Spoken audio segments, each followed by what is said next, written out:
Ops. What's happening, filthy kingdom? Live ops in the flesh. Guess who's first in the chat on the show? Gang, as per. Geordie in it on Twitter and Instagram. He only posts like colourful angles of things on Instagram and sometimes music. And Tigo Siegel, who doesn't really post anything on Instagram. Flashback. Yeah, I do a lot of throwbacks because people send me pictures after the fact, and then I'll just dash them on. Guys! T, do you know what I've been doing, yeah? I got my laptop, I got the studio set up, and I have been downloading all the classic mixtapes of my life. This weekend, I'm doing a big mixtape, just research throwback thing. I did that I do it every couple of years. Do you know what one I play the most? Go on. Uncle Murder, Say Uncle Too Hard for Hip Hop. Okay, I'm going to put that on my list. Green Lantern was in his bag when he made that mixtape. I'm going to put that on my list. I can't. Some of mixtapes, right? It's actually fucked too because that's your music. You're there, obviously, because it's so old, you can't download them. Yeah. Well, Dat Piff's still there. Yeah, Dat Piff is still there, but there's loads. Like for the UK, there isn't that. No, and there used to be forums with mega upload links, and the thread would have been started 2 years ago, and it'd be like, get some mixtape thread. Every link would be dead, but if you go to the last page, it's been re-uploaded like 20 times. Yeah, man. I think everyone should put their mixtape. Everyone that can should put their mixtape up. Like, for example, I've asked for about 2 years now, Rick Ross, he should put Rich Forever on Spotify and that. Yeah, I think that stuff's starting to happen though, isn't it? I know, but he's late. Why is he late? Because he's got most of that stuff made albums though, didn't it? Nah, not most. There's a few, like Rich Forever did. A few, but come on, man. That mixtape was class. Well, one of the biggest connoisseurs of mixtapes on planet Earth. I was just listening to him on the Halfcast podcast. It's Bates! Big Drapo. Wow, you're here early, you know. Sorry, man. I mean, yeah, man. Yeah, sorry, man. The crowd are getting their drinks and you're here. Cuz. I just got off a conference call with Chucky, and I was like, Chucky just makes me laugh, man. So I was like, let me go listen to Halfcast. And I listened, before I turned this on, I was listening to Halfcast, and you two were getting all spiritual. And you were like, the weather reflects my mood, or blah, blah, blah. I'm like, I'm looking at four walls here, not thinking about fucking my spirit at all. Well, I'll send you some white rum. That's a really spirit, dog. You need to think about the spirit. Now, that was on the sense that Chucky's a proper yard man, though. Chucky is a yard man. When he's in Jamaica, he's very happy for him. So I was like, you know what? Maybe a little good weather will make you happy. That's true, that's true. I told Geordie before we went live what Chucky said to me the other day. I'll tell you off. Oh, it's funny. Is it? Yeah, it's funny. It was funny. I'll tell you what was bad. What was crazy, obviously me and Chucky spoke about Snips. Oh, really? Is that on the show? That's on the show. We spoke about Snips. And then Snips hit me up on a random this morning. And, no, it's good. He hasn't listened to it. He just hit me up to talk to me. Since my guy, obviously, but Kaz, what he was doing on Twitter, I had to just say to him, bro, come on, fam. You're filthy fella. What was he doing, though? Do you know what? I'll tell you what he done. He drew people out and got drawn out by what he drew out. But I was looking for where he was drawing people out, and I couldn't find that. No, there is a reply tweet where he said something like, the little funky kids. You can't say that to a 39-year-old man. You're an adult. He said something about that whole audience is something. They have no taste. Yeah. Yeah, but I thought he said that in a reply to something. Yeah. Because someone said, I want to see Jay-Z versus DMX. And he was like, I'll tell you what I've learned from this quarantine is the taste of people's music is actually really bad or something, which he knew anyway. According to him, everyone's got bad taste. But I didn't think that felt like people barraged him. Like, first of all, DMX and Jay-Z, that's his era. No, that's not even the people who get mad at him's era. He knows what he's doing. That's to be honest. yeah. No, Snips is a smarter man than people try to give him credit for. Snips is very intelligent. He knew what he was doing. When he says, "I've realized people haven't got good taste," he knows what audience he's talking about. We all know what audience he's talking about. Yeah. So you can't call that little like little cunt. You can't do. You just can't do that as a 39-year-old man. It's mad. And you know what? If Specs does it, he's so mad. You just like, Specs in it. If Snips does it, come on, guys. I feel like Snips saying that your platform, which is a new platform, is as proof to him that the generation has bad taste. That is a cosign. Tigo, tell me what show that's happened in the UK in the last 10 years, what show, what platform, what anything that Snips hasn't been negative about. That if it's successful and it rises above, that Snips hasn't said something like, they don't know what they're talking about. That's the problem, T. That's the problem, though. It's not what he said. It's just the fact that this is strike 2, 3, 4, whatever. I'm on you. But I look at it a different way. Why does this grumpy guy who doesn't like anything in 2020 or 2016, 2015 for that matter, why is he somebody whose approval you should chase? When he says it's shit or that he doesn't like it, you should be like, we're on the right track. No, I'm with you, and I agree, yeah.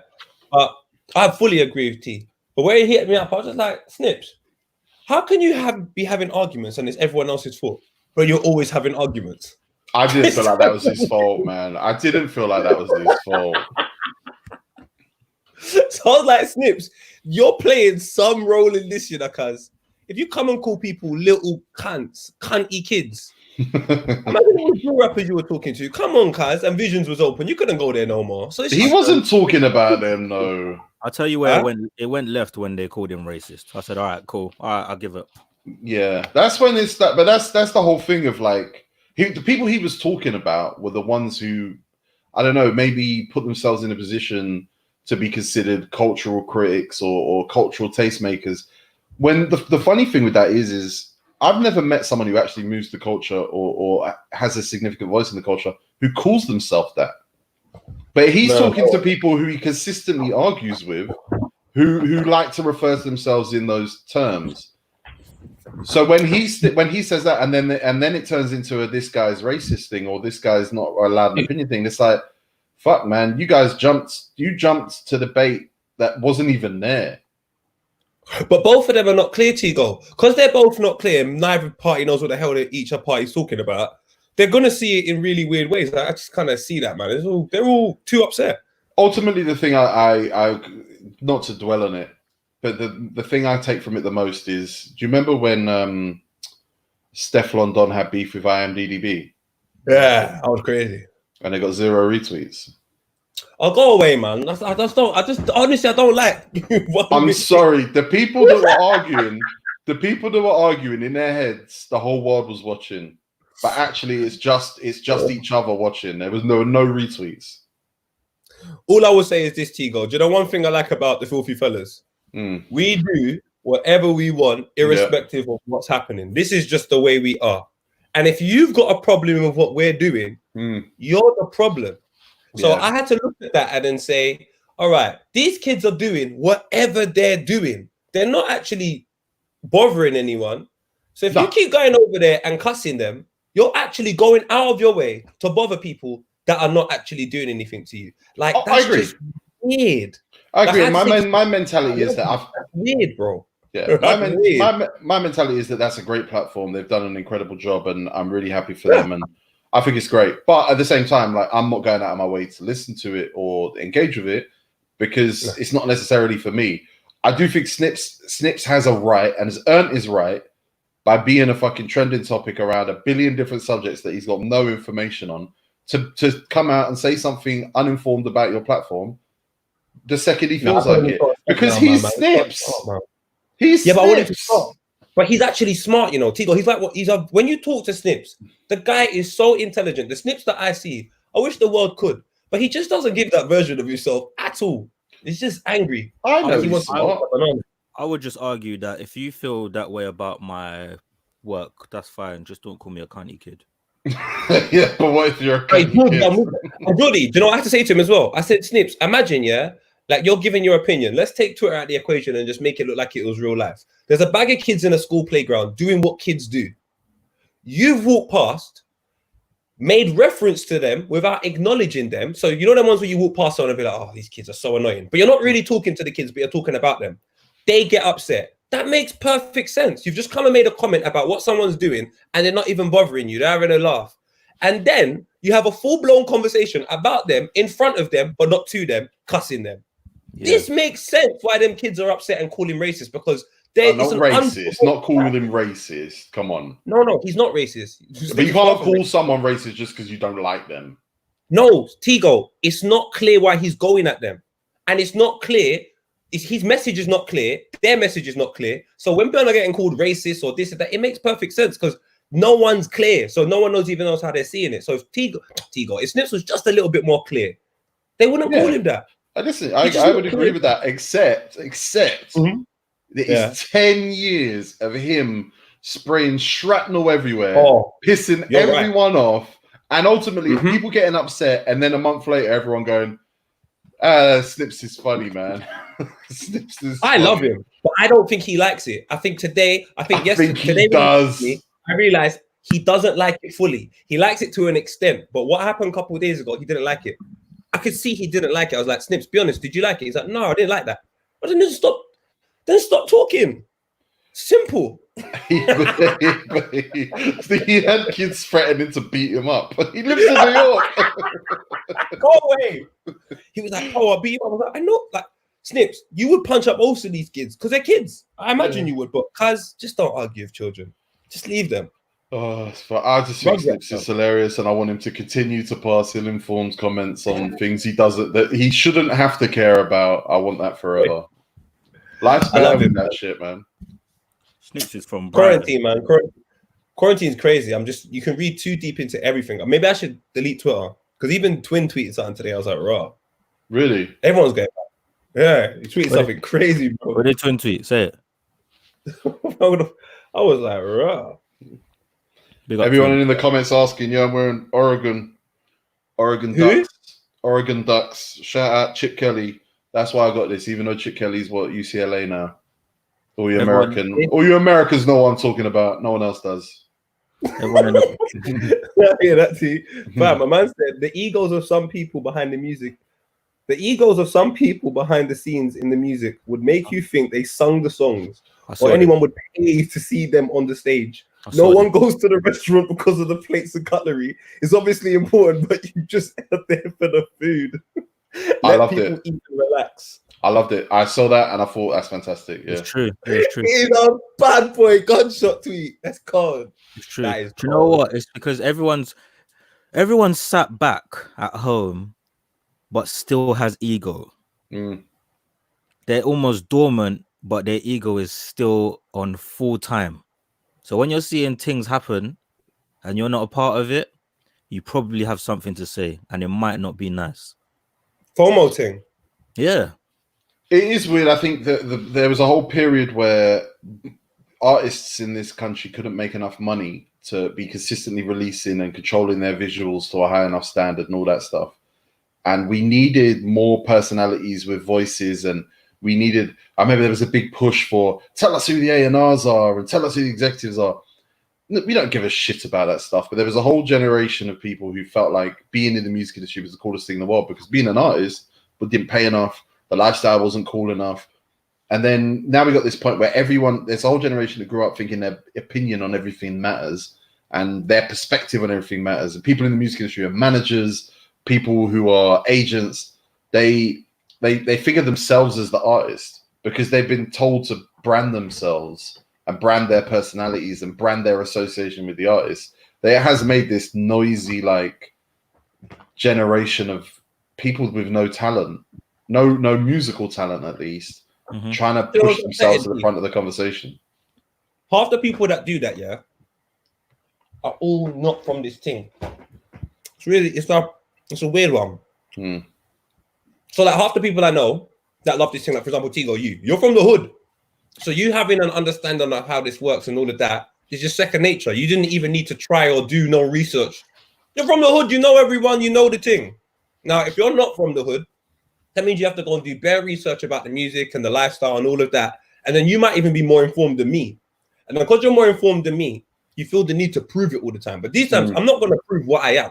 No point. I am what I am. And I just think that's when the thing gets confusing, because there's a couple of characters, as we both know, that will lie and say, "Oh, don't book him for any work, tramp."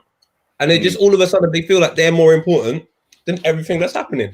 I think that I think it's different to be the culture and to be like kind of educated on the culture. And that the culture is such a horrible phrase, but if you grew up like desperately trying to be part of it, and like your friends were all making music or doing club nights or DJing or whatever, and you were being taught things you didn't even know you were learning from, and then all of a sudden you're like part of it, and it's like, oh, that's when you're just of it. It's inescapable. It's second nature. But there are people from different environments, different backgrounds who plug into it and go, I want to be part of it. And you kind of go, oh, right. And no one ever had that. They were just in it. They didn't even realize they were in it. They were just here in it. It's like, do you know what happened as well? Like it happens a lot in grime. People always try to prove who knows the most about grime. And I always say to people, you probably do know more than me. I only like grime because I couldn't avoid it. I wake up, you hear it. You go to college, you hear it. You're walking around in your estate, you hear it. Scribs comes to my house, he's spitting. Like, I can't avoid it. So eventually, all of a sudden, you start liking it, you get involved in it, boom. Some people have gone out of their way, traveled miles to be a part of grime, no more than me, and think that's a really important thing, or no more than that needs to get out, man. I don't know. I think you develop an instinct. I have the instinct for this culture. I have an instinct for this music. And you might know that on February the 1st, 2006, this person clashed this person. But if you hear a tune now, can you tell me if it's good or bad? Or do you need someone else to tell you if it's good or bad? Can you tell me, like, there was an artist who people retweeted a lot yesterday that I listened to because there was a little video. And I was like, I hear what people hear in this person. It's the first time I'd ever heard them. Lyrically, it's abysmal. It was abysmal, this music. But the melody was good. And I just thought, how many people that are sharing this are just going like, wow, real talent. Wow, whether they're actually hearing that the most of the work's being done by the production and the melody, and actually lyrically it's outrageously bad. But I don't think unless you like train your instincts, you're not going to catch that. You're not going to catch that. Man, it's sad. All of this is sad. But Twin, dope for that tweet. That's a good tweet. Snips, I hope you're all right. Specs. Oh yeah, Specs was saying about today. What was another thing? Specs was saying, this is interesting. Jose Mourinho's past it. It's over. Where did you say that? Other chat? In the other Filthy Fella chat, he's basically saying he was good. Him and Bolt are sticking to it like he was a great manager. This is Specs. This is Specs' eternal mission to rile up Craig. Is that what it is? 100%. Yeah, because when Specs has a take, it makes me sick. Why has he been getting it so wrong recently? I don't understand. He was on hot form. I don't know. I haven't seen him get it right. He only gets like this when he's wrong. Oh, is it? He doesn't like it in front of the crowd either. Let me tell you. You can reason out a bad take with Specs 1-on-1, maybe 2-on-1. 6 men in the room, Specs is digging in. Remember, we all laughed. Why are you laughing? Why are you laughing? That's not funny. No,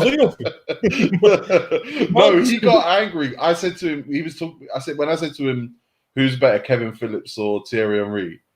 And I went, but Kevin Phillips is better. He's been a striker his whole life. Everyone laughed. He went, that's not funny. Why are you laughing? Yeah, he doesn't know that that's the thing that we want the most. Him getting angry about football is the thing we want more than anything. Has anyone taken it? Oh, if you don't need to see it on TV, so you understand. It was amazing. Yeah, I watched it and I said, "Raw, damn man, I've got to him proper. They've actually got to him 2 days in a row. 55 inches. This is lit. I need to watch that. I think Jose Mourinho is going to be just fine. Is too funny. But yeah, he said that Jose Mourinho's dead, and I was like, I didn't agree. And then Bolt said the same thing. I will never write off Jose Mourinho. Never. I feel like as funny as well as I listen to this whole breakdown of how Man City might be tactically different next year and how Liverpool, Man City basically start next season as 50-50, regardless of player transfers. And then they were talking about Jose Mourinho. That look right now, it's not in his favor. It's gonna shift in his favor. That time is coming around again. All he needs to do is stay in and around the top 4. The time is coming around again, and it will come around again. I think Jose Mourinho is just he's far too smart to be done out here. Of course he is. Is he a sick man manager? Yes. Not? Yeah. Yes, but there's a shelf life on that man management. Yeah. Oh, is it? There seems to be a 3-year run that he managed time ago. What you say? What players still talk to him today that he managed time ago? All of those Chelsea guys do. Oh, is it? Yeah, all of those Chelsea guys do. Zidane says that's one of the best managers to him.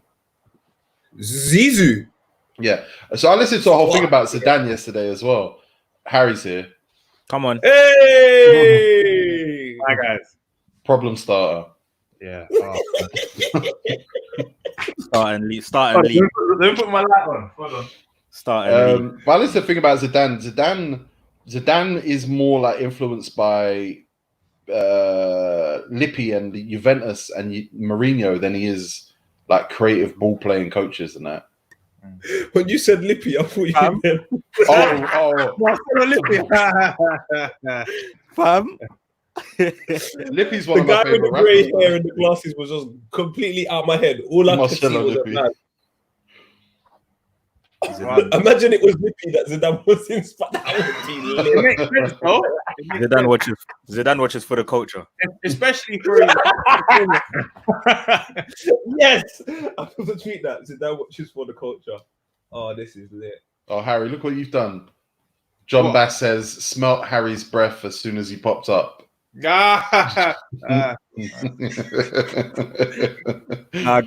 on to you were saying. Oh, no, I think I was done with my point. I think Jose Mourinho. Look, how would you rule out someone that is that much of a cunt? How would you write him off? Did I like who? Jose. No. I liked what he was like. Nah, I didn't. I didn't. So what's your reasons for not liking him? I'm confused. You know what it is? I'm old school, innit? I think, yeah. Do you know what it is with me? I've been spoilt with Alex Ferguson, and I feel like I haven't got over the fact that he's gone. So any manager that comes through that doesn't win trophies, even though obviously Ferguson didn't win it straight away, but still, I just don't feel like you've ever done a good job. At a club like United, I feel like if you don't win the Premier League, it's a failed tenure at our club. Because what else are we judging it by? Did you enjoy it though to watch it? Did you feel at the time like we've got a manager that everyone rates and hates and that's fun, or did you just hate the football that much that it was just like, nah, fuck this? Yeah, the football wasn't good enough for me, man. With me, at least if we're playing good football and we're attempting to win games and we're actually giving these teams like half of a performance, then cool. I can say the manager's trying. Like with Ollie's won me over. I want Ollie to stay now because at least we was trying towards the end of this, well, not end of the season, but before Corona. We was actually trying. So you want good football over trophies? It's a start. It's a start. Do you know what I'm saying? If there's no good football, then there's no trophies. If there's good football, there was trophies with bad football under Mourinho. Yeah, sorry. He brought you into the Champions League. We won the Europa League, which cool. I'll take that. But I want to win the league. I want to dominate the country. I don't want to just win the second tier of European competition. That's not Man United. Do you think you were the best? You see the second because he finished sixth, then he went second. Yeah, that was a massive jump. And we got back. The second best team in the country at the time when he finished second. Sorry, no, but were you the second best team in the country when you finished second? Do you feel, irrespective of the season, do you feel that you? So then Mourinho slightly overachieved. He did. Yeah, he overachieved. But in terms of the football side of things and the fact that the next season he got sacked proves that, you get me, it wasn't that for him. Did that prove that? He did, yeah. Because Mourinho was very smart about making sure that didn't prove that. By being an He does. arsehole. He's very good at convincing the likes of you two. Oh, absolutely. Yeah, he's very good at that. But I can see through it, especially when he manages your club. You get to see it firsthand. Not like when you're just seeing it in the news, because you're not really invested in Man United when your team's going through the kind of same thing as us. But yeah, Mourinho for me, I didn't like him at our club. I think Van Gaal, I liked Van Gaal at Man United. I thought that we didn't give him enough time. I hated them all at the time, and I loved them. I loved them both in hindsight. When Jose, that's proper football talk there. When Jose joined,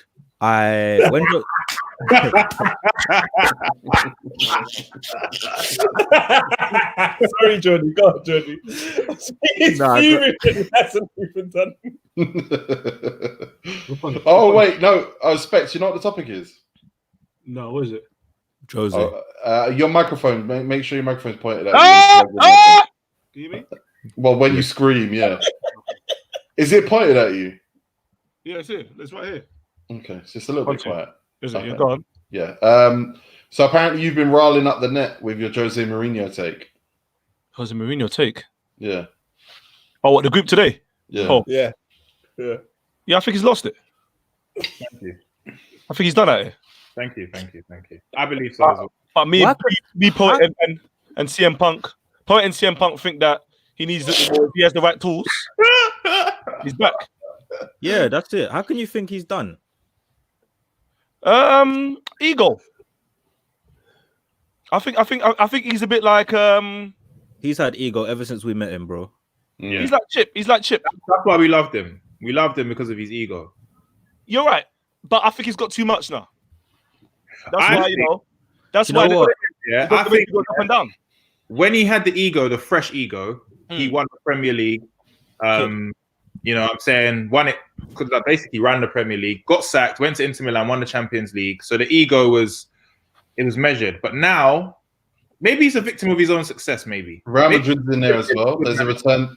Real Madrid's in there where he won titles, a return to Chelsea where he won titles. Yeah. He's won trophies at every club. Barring Spurs. He's been there pretty much. Every club. You know when you tell me that I don't rate Lukaku just because of that United stint. Yeah. I think that's what you're doing. I don't understand. Because What do you mean? every club he's been at, he's done his job. He flopped it. He didn't even flop at United. He overachieved at United, but it didn't work out. What was his job at United? Can I ask? To win us the league, or at least make us title challengers. To get you back in the Champions League Oh, was his let's job. be honest now, guys. All right, it was to win the Premier League. That's what again. This is revisionist. I know that's how you felt at the time. But you look at those players you had out on that pitch. To think you were going to win the league there, you could have had fucking. I don't even want to be sacrilegious on Ramadan. You could have had anyone manage that team. Who did Jose Mourinho sign when he was at United? Pogba was signed. First time I would Bailey, say he Pogba. signed him. Lukaku? He didn't sign them, but there was Pogba, Mkhitaryan, Bailey, not Luke Shaw. Them three. There's one more. Lukaku came the season after once you got into the Champions League. That was his first year. Ibrahimovic. Zlatan, yeah. Ibra. We started the Premier League 8 games. We won 8 games in a row, I think it was. Or something mad like that. We was really well. Yeah. I think Bournemouth was the last game. That's when it went to shit, to be honest. That's when it went mad. And I feel like with me, when I can start reading about what you said about players, that's when I know you've lost the dressing room. Like that should be in-house. I feel like with Wenger, you never really heard him say anything about his players. Even though we knew it was a myth, we never heard it.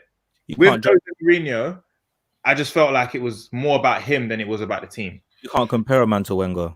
I think that, and listen, I'm a big Mourinho critic. I don't want to sound like I'm just like blindly following. Like I'm some big Mourinho fan. I'm definitely not. I do think I've always been critical of that, the way that he would make himself front and center of the conversation. But then I listened to Graham Hunter interview Benny McCarthy. Benny McCarthy explaining the psychology that Mourinho would use to get his players up, and him explaining that when they played against when he first saw Drogba play against him for Marseille, and he told his whole team like that's my guy. One day I'm working with him.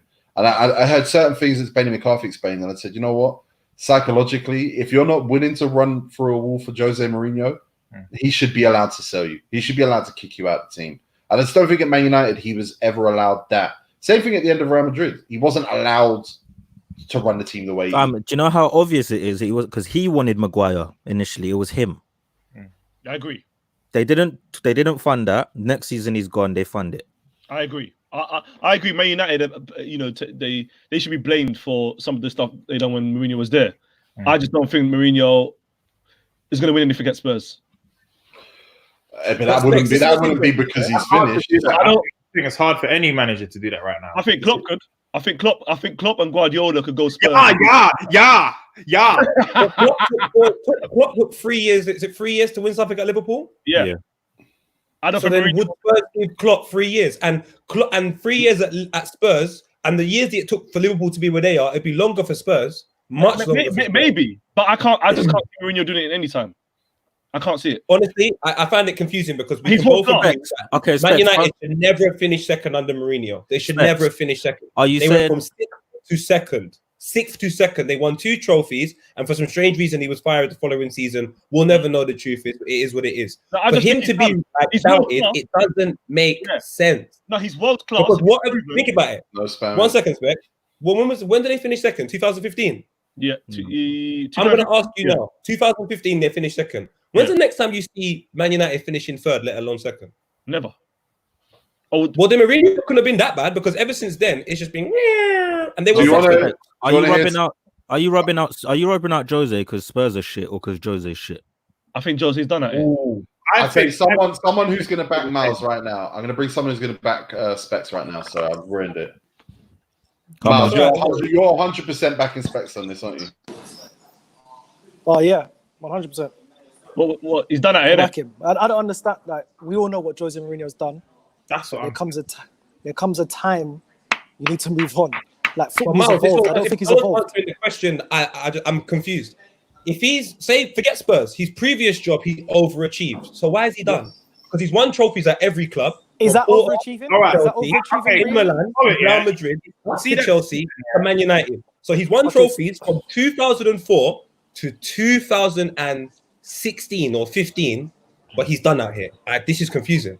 The only thing I think, he is a victim of his own success. For me personally, the magnitude of trophies that he won when he was at Real Madrid, Inter Milan, Chelsea were the highest level of trophies within that he could have possibly won, bar the Champions League with Real Madrid. But when he's come back to Man United, there's teams that are better than Man United, and it's proven that because he wasn't able to win the Premier League. I know 100% that's the one thing which he wanted to win, and he wasn't able to. We came second. I think City had 100 points. We had 81. We came second based off we was just better than the rest of the teams, but not really better than them. We was just a little bit better than them. The only thing you wasn't really better than them. It could honestly that season. That means it was a fluke. The next season, where did you finish? Where did you finish? The next season's a shambles, though. We finished. I respect. How good was you really? I'm confused. Like you was really good. You know when Man City, usually Man City to have a poor season, they'll finish like third. That's a poor season for Man City. They'll finish third, second. You lot went from second to something else, but Mourinho's not good enough, despite the fact that's probably your last respectable performance in the Premier League. Yeah, but even so, that wasn't. But that's a bit. As a build-up. You know that. You see, you know a respectable performance for me, Poet, and that's just for me. Doesn't mean it's correct. Is Liverpool against Liverpool last season. That was respectable because it was only one game they lost. That's beyond respectable, bro. You know why? Because that's neck and neck, bro. I know what Harry's saying. So you can leave there knowing that, okay, the only reason why we lost was because we lost that one game against City.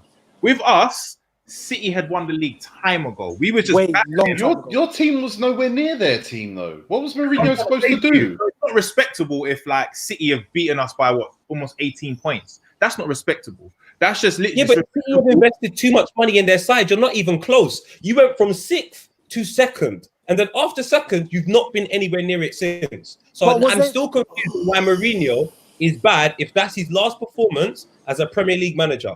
Was there second close?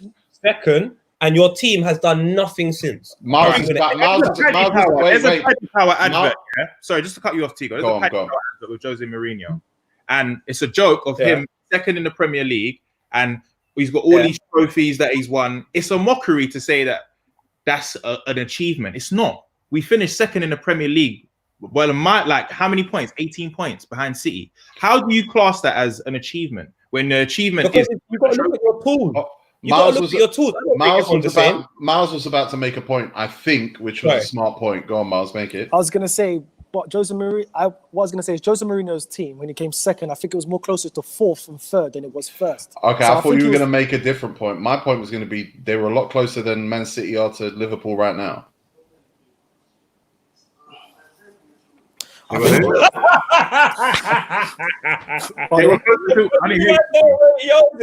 gonna rate him. I think you could rate him. It's easy to rate Jose Mourinho. That's the easy thing to do. But I think it's more harder to say that he's finished now. I think it's more harder because if you accolades him before. Because I can't say that if I don't have no conclusive evidence. I've asked you, what are you saying about Man United? We've all agreed in front of me that Man United was an overachievement and he's just started his job at Spurs. So where is he done? Because for me, he was winning trophies at Chelsea, and before Chelsea, he was winning trophies at Real Madrid, and before that, it was Inter Milan. What is going on? Sometimes. See, look at that. I just checked the table. Look, he was six points behind fourth. He was with us. He was with the rest of them. 19 points. Bro, he was 6 points above fourth. Relax, one at a time, Miles.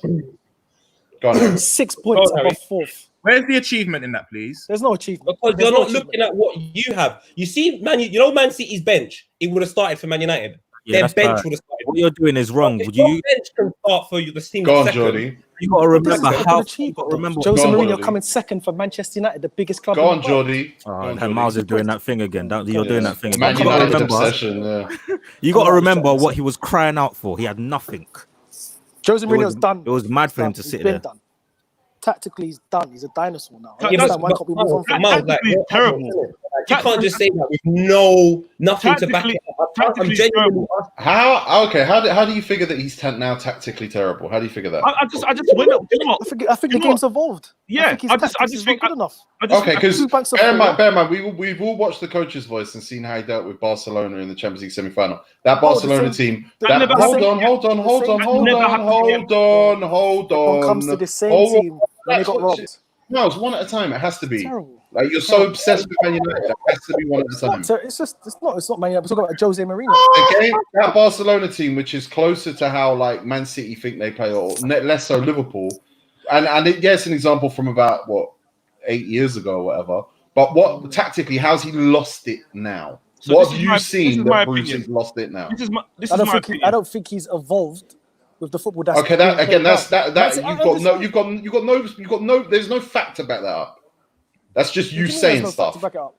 In my opinion, the fact is that he came second. It was like 20 points that Harry just. So Guardiola's lost it then. Guardiola's lost it then. So Guardiola hasn't evolved. People are saying that. Of course, he's evolved. He's evolved football. Yeah, but people are saying that. But Specs, we're smart enough to know that there's no conversation there. No, what I'm saying to you is Alex Ferguson was one of the greatest managers because he adapted to change. Right. That's a fact. Not all the time. Right. So what's that goes again? You're spinning. What I'm saying to you, Arsene Wenger and Poet. The reason why we wanted him out because he didn't change anything. He just kept the same way and come back every time. But I need your evidence to back this point up. I've said it so many times. You're attaching stories. So what is the problem? He overachieved at Man United. Essentially, he's overachieved probably at every single club, barring Spurs, because he hasn't been there long enough. At Porto, he won the Champions League. That's clearly overachieving. At Chelsea, in his first season, he conceded something like 17 goals, something stupid. That's clearly overachieving. I don't put too much into his first spell at Chelsea. I'll be honest with you. Fair enough. Well, in Milan, he's done the treble, and these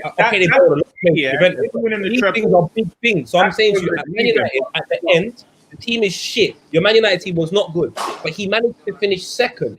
I want to know why you don't believe he's flopped. Like something where you could just look at it and say, "Oh, fair enough." Right. And the collapse that happened the next year. Go on, Harry. Sorry, Tigo. I've said with Jose Mourinho, he's a victim of his own success. We know him as a serial winner And maybe because of what he's won before, Man United fans thought, yes, in a year or two we'll be able to win the league. Okay. What's happened is we've seen that other teams are way better than Man United, and I think most of the teams that evolve and are evolving, as you can see, the Liverpools, the Chelseas, and whatnot, they were behind us in that season where we finished second. The next season after that, they all finished above us. So clearly, that overachievement, as you said, was a fact. Maybe he did overachieve that season, but we didn't level up. How can you went overachieve? He says You that. overachieve. You're the biggest club in the world. That's because You lot love that's not how you it lot love works. you lot love chucking the line out when it's time to. You love Because it chucking is, that it's a line out fact, when it's though. time. How can that be how it works when the team's Chris Smalling, Ashley Young, Phil Jones? Every other Like, day, come on, every other man. day is Man United are done. Then when it's right, when it's But you time are to, done. biggest club in the world. So are we done? I hate you, Jordy. I hate you. I You agree. are the biggest club in the world. That's a Today, fact. you're one of the biggest clubs in the world, regardless of what you're done or not. Yeah, exactly. What are you talking about, George? You go to Africa, everyone's wearing Man Step. United tops. You go to Asia, everyone's wearing Man United You're tops. Big club. What are you You're a talking big about? club, bro. But you're done. How does that affect Okay, No. but how does All that right, make you're the Ashley biggest Young a club. better player? How does that make Phil Jones a better You're player? the How does that biggest make? player. But those were the players he had available to him. So how was being the biggest club in the world supposed to help him? I With just- Luke Shaw at left back. How was that supposed to help? I'm saying that's not overachieving. That's It what was I'm saying. overachieving because your achievements based on ability, not based on reputation. What did you win, Harry? Europa, FA Cup, and what? League No, Cup. they we're won the talking Europa and the following League Cup. season And the flex. League Cup. And the They League didn't Cup. win the FA Cup. They didn't win the FA Cup. They won the They Europa won the- Cup. In a period where Manchester City's got 100 points. Yeah. Yeah. We finished second. So by far the best team in the league. Yeah. Manchester United were the second best team in the league. But without challenging for second. Like Arsenal finished second when did Arsenal finish second when Leicester won the league? Yes. Yeah. Did we challenge Leicester? No. No. But then there's a third That is question. There's a third question. Did they overachieve? Yes. To Arsenal. Yes. To Arsenal. Yes. In the year All that right, Leicester you know won the what, Premier League, yeah? they You know finished what? above Manchester City. They Okay, finished above okay. Spurs. They finished above Talk now. Liverpool. They overachieved, guys. They finished Yeah. above Chelsea. You know Yeah. what? Use your brains. I don't see that over. You see with Arsenal, yeah? You see How's that Arsenal. overachieving? Leicester and Arsenal overachieved. That's overachieving. Oh, that wasn't overachieving. Do you know That what? wasn't bro? overachieving at all. Yeah. Arsenal- We Leicester overachieved. finished second, and it was versus Spurs and Leicester. You're One at a Arsenal. time. You Arsenal are a top 4 club. Finishing By second. what? They didn't finish fourth. No. You know what I'm saying to you? We was a We're top not 4 club. a top four That club. season we were a top 4 And club. they finished Look at our second. team. They didn't finish fourth. Yeah, They so finished that's not second. overachieving. It's Leicester two overachieved. places. It's overachieving Leicester by 2 overachieved. places. Top You 4 overachieved. doesn't mean only 4. It means from 1 to 4, Tigo. So were they better than Talking Manchester about? City? Were they better than Manchester City that year? In In terms of personnel. I can't remember. Okay. So what are we talking about? What are we talking about then? What are we talking about then? What are we talking about? Was a freak. That season we ended up finishing second because the Man teams can't below say- us. All right, Specs. Can I ask you a question? Because you're a smart man. Leicester point City when they won the basically, league, and Man for me, City when they won the league. Who was the better Jose team? Mourinho came second. One One at a time. One at Who's a the better time. team? One at a Leicester time. City or Man City? When Leicester City won the league, the incredible way they did, and when Man United finished off second, and Man City won the league that year, what was the better team? Leicester City team? The team that won the league when Man United finished second, and Leicester City when they won the league, what team was better? But how do I'm asking you a question. I'm asking you a question. What team do you think was better? What was the better team? Arsenal Man United? I can break this down. When they won the league, and Man City when they won the league, when United finished second, I can't even what hear was him, the better man. team? Have to wait for him. What was the better team? Leicester City or Man City? What, in 2 different seasons? I don't What understand. was No, we're too far away. We're too far away from the point, man. We're too far away from the point. We're too far away from the point. We're going back to the point. Watch Going this back one. to the point. Manchester United finished second to a Manchester City team that got 100 points. And hold on, please. When it got to that summer, and we all know, we were all there, Jose Mourinho said, we're so far away from that team. We should be more worried about what's going on underneath us than catching up to that team. And we need to invest here, and here. What did Man United say to him? No. They said, have Fred. Yeah. Yeah. Then what did Mourinho? What did Mourinho do? Oh, Mourinho threw his toys. Mourinho threw his toys out That's the my pram and sabotaged the whole thing. 100%. No problem. So your problem is how he acts. So your problem Not is his ability. You know what, though, yeah? In Spex's defense, yeah, how that affected our team. And if you're oblivious to that, then you wasn't reading anything, because there was times when Pogba had arguments with Mourinho, and we saw that. It became more of a puppy show. Ego. Harry, listen. Right, Ego, can I say one What point you're now? saying, Harry, what you're saying. Hold on, Poe. Harry, what you're saying is why I wanted him out, but I'll never say he's shit for that. I never said he shit. Now what you're doing is wrong. No one said he was shit. No one said Okay, that. Wait, whoa. He's hanging on to words now. I've said. I didn't say he was shit. All I said, I believe that Mourinho wasn't. You said he's what? Good fit for Man United. He can't look back on that and say I was proud of being a Manchester United manager. We won the Europa League and we won it. He's gonna say it based on. Harry, that's by his standards, not by your standards. You don't need to understand. I want to get back to the root of this point now. Specs, he's lost it, but he's not shit. Specs, if he lost it, the reason why he's not shit, let me answer. The reason why he's not shit, because he's a proven manager, has won trophies. But what I'm trying to say to you, that I don't feel that he's going to win trophies. We're talking about this is my thing, but this is what I don't understand. Yeah, with Jose Mourinho is in the same league as or bracket as Pep Guardiola and Klopp. Yeah, in my opinion. Yeah. Now, when Guardiola was at City and he had the players and they were shit and he got rid of Clichy and he wanted all these players and they gave them to him, I agree with you, Tigo. Man United didn't support or back Jose Mourinho. But as a world-class manager, how did you deal with that situation? Terribly. I agree. No, he did. He dealt with it terribly. I agree. He dealt with it 100%. 100%. But in my opinion, Manchester United were leading him absolutely to the wolves and saying, "Man United fans, it's this guy's fault." They gave him Fred. They said, "You're 19 points. You're 19 points up behind Manchester City." He said, "Tottenham, Chelsea, Arsenal. There's serious stuff going on down there, and we need to get up there. We need to spend." And they gave him Fred. And he said he never asked for Fred. In fact, they offered it to him and he said no. And then once the window was closing, he went back to them and said, "Right, if that's all you're going to give me, give them to me because I need players." Now, I get he acted like an absolute bitch. And it's one of the reasons that I really don't like him. I hate that. Yeah, go on. Yeah. But the facts can be separated. The fact of the matter is, that doesn't represent whether or not he's a bad manager now. Tigo, you're right. Tigo, you're right. But what you're saying is key, right? Now, this is my problem. My problem is now you're at Tottenham and you're doing the same thing. Is he? Now I'm confused. Can I just say one? Because I'm so confused. I don't want to be confused. You're telling me you don't like one aspect of him, his attitude. So how does that make him work completely? Because it's not working. So for me, what would be working then? Because you're saying it's not working. At Man United, he won 2 trophies and finished second. And then he didn't get what he wanted. So it's not working, not because of him. It's not working because in order for him to do what he wants to do, he's told you what he wants and he doesn't get it. So now he can't even fulfill what he was going to do. I imagine at the previous clubs, he would say, "This is what I want." He gets it, he achieves. That doesn't happen, but you lot are now still expecting him to achieve, even though he's got a procedure which works. Someone else changes it. It doesn't work properly no more, but he's the bad guy. In my head, that doesn't make sense. The reason why it makes sense to me... Even Fred. But the reason became good last year. That means Fred took 3 seasons. But the reason why it's you're having a howler, Jose, is because you're losing the dressing room.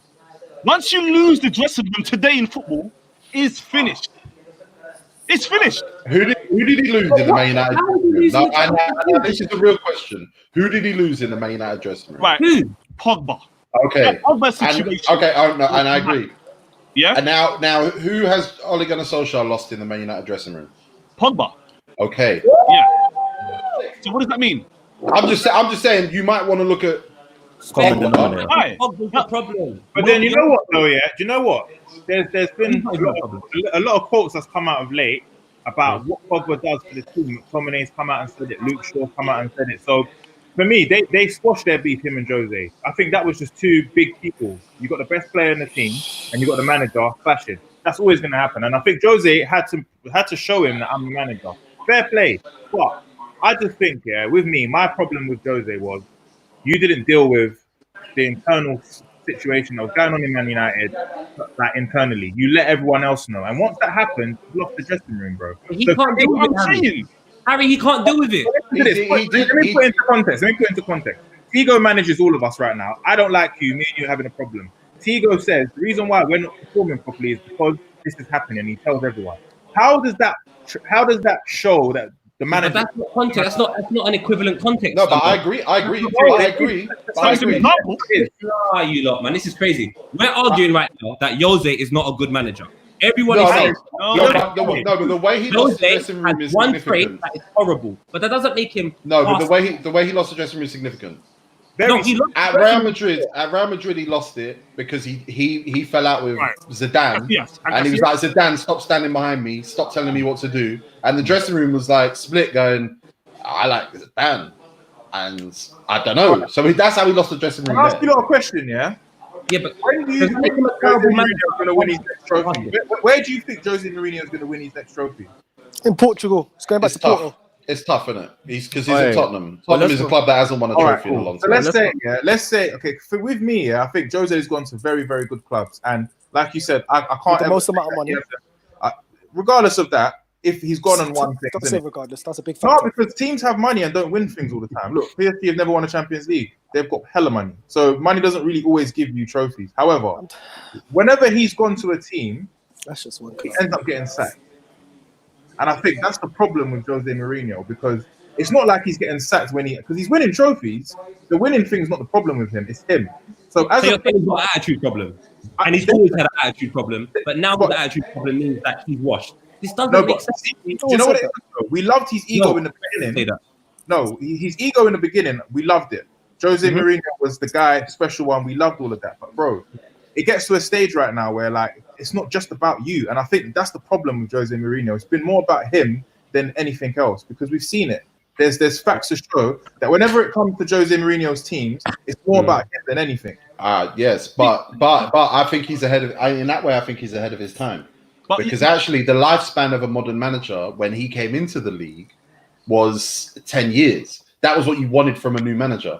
Now the lifespan is 3-4 years. Jose Mourinho was just ahead of that because he didn't get fired by Inter. He left Inter on good terms. He didn't get fired by Porto. He left Porto on good terms. But can I be a hypothetical question? Yeah, if Jose Mourinho, say we all worked at a restaurant or whatever, if Jose Mourinho was our manager, would you like to work for him? No. That's it. So as a player, what do you think the same? Do you think there's any difference? But Harry, do you know what? I'm asking. Hypothetical. Don't shoot me. I agree. Do you know what makes me laugh? Tigo, do you know what makes me laugh though? When Mourinho went to Man United, do you remember what Mourinho said? Mourinho wanted to have Alex Ferguson's years at the club. Yeah. Right. Okay. So this is my thing. You want over 10 years at this club, right or wrong? Okay. Right, and the club end up giving you Fred. Yeah. And you are not going to show patience in that manner. Yeah, but the patience got to be both ways. I think you're hanging on to that statement too much. Has he got an attitude problem or is he past it? That's all I want to know. Because the attitude problem is like he's always got it. But now let's not forget. Let's not forget. He's always had an attitude problem. So is that the reason why he's washed? Why is he washed? Go on, Jordy. No, I was just gonna say 6 months ago, Specs wanted Jose. All right, great point. So watch this. Let me tell you, this is great. Nah, you got a howler. Let me finish. My cool. You got a howler. I was gonna say this. Before we got Arteta and Mourinho was into Arsenal, I wanted him because he's a world-class manager. Now, if he came to Arsenal and straight away done what he done in Ndombele and said, Torreira, he doesn't then that would show me he's gonna do the same mistake he's had at Man United, and I'm gonna be fuming. So let me get this straight, Specs. All he had to do was that one thing and he was past it for you. So for me, that in today's football, it's not funny. It's not funny. It's that's an L. In today's football, you go out and do that to a player, it affects the whole dressing room. But you know the weird thing about the Ndombele thing is, because I kind of agree with you, because I saw it that way at the time. Ndombele was running in a park for him the other day. Exactly. Exactly. I wouldn't run in the park for no one, fam. Exactly. Dembele's a big bomber clock man running in the park for Answer that. Answer a man that. saying he lost the dressing room. He put man in quarantine to run in the park. My PE teachers made me do laps for something I didn't do, and I still told the man that's a shit PE teacher. He went and trained for Mourinho in the park. I don't think Mourinho didn't say come to the park or you're fired. He ain't got that kind of power. But okay, cool, but that doesn't. I'm just saying he hasn't lost Ndombele. I think Ndombele is more engaged with Mourinho than maybe people. Let me just say this. My problem was even about like the whole pub. It started off with calling that Luke Shaw. That was the first person he called, right? Or was it Martial? It was Luke Shaw. It was Luke Shaw, and he was right. Yeah, Luke Shaw coming out, telling people about Luke Shaw. Boom. Then Martial. Then Pogba. I feel like he's got this way of doing things. Like that player's not doing well. Let me come out and get that player. And I feel like Shaw improve. I'm gonna ask Harry, Jordy, did Shaw improve? Yes. Not under him, though, but under Oli. Yeah, 100%. Okay. So it's a Howler then. But then you look at this. Then you see with Oli, I think Oli is a better personal manager than Jose Mourinho. But Jose Mourinho is a better manager than Oli because you see with Oli. Shaw has improved under Ole, but you haven't won anything and you haven't finished second. But you know what though, yeah? We're not Liverpool and Man City are way better than Man United. You know when Jose Mourinho was managing us, Liverpool were finding their feet. Now Liverpool are on their feet. They're ridiculous. City, way better than us. It's you, you're killing me. You're not third though. This second. Hold on. Sorry. 6 points. Sorry. Let Miles go, man. Miles, go on, say your thing. No, it's just he just keeps talking about them coming second, which was good. It was a good achievement, but there was only 6 points above fifth and fourth. And then the next season they came sixth, and it was only 7 points away from third. Sorry, because Liverpool, Man City ran off. He was still with the pack.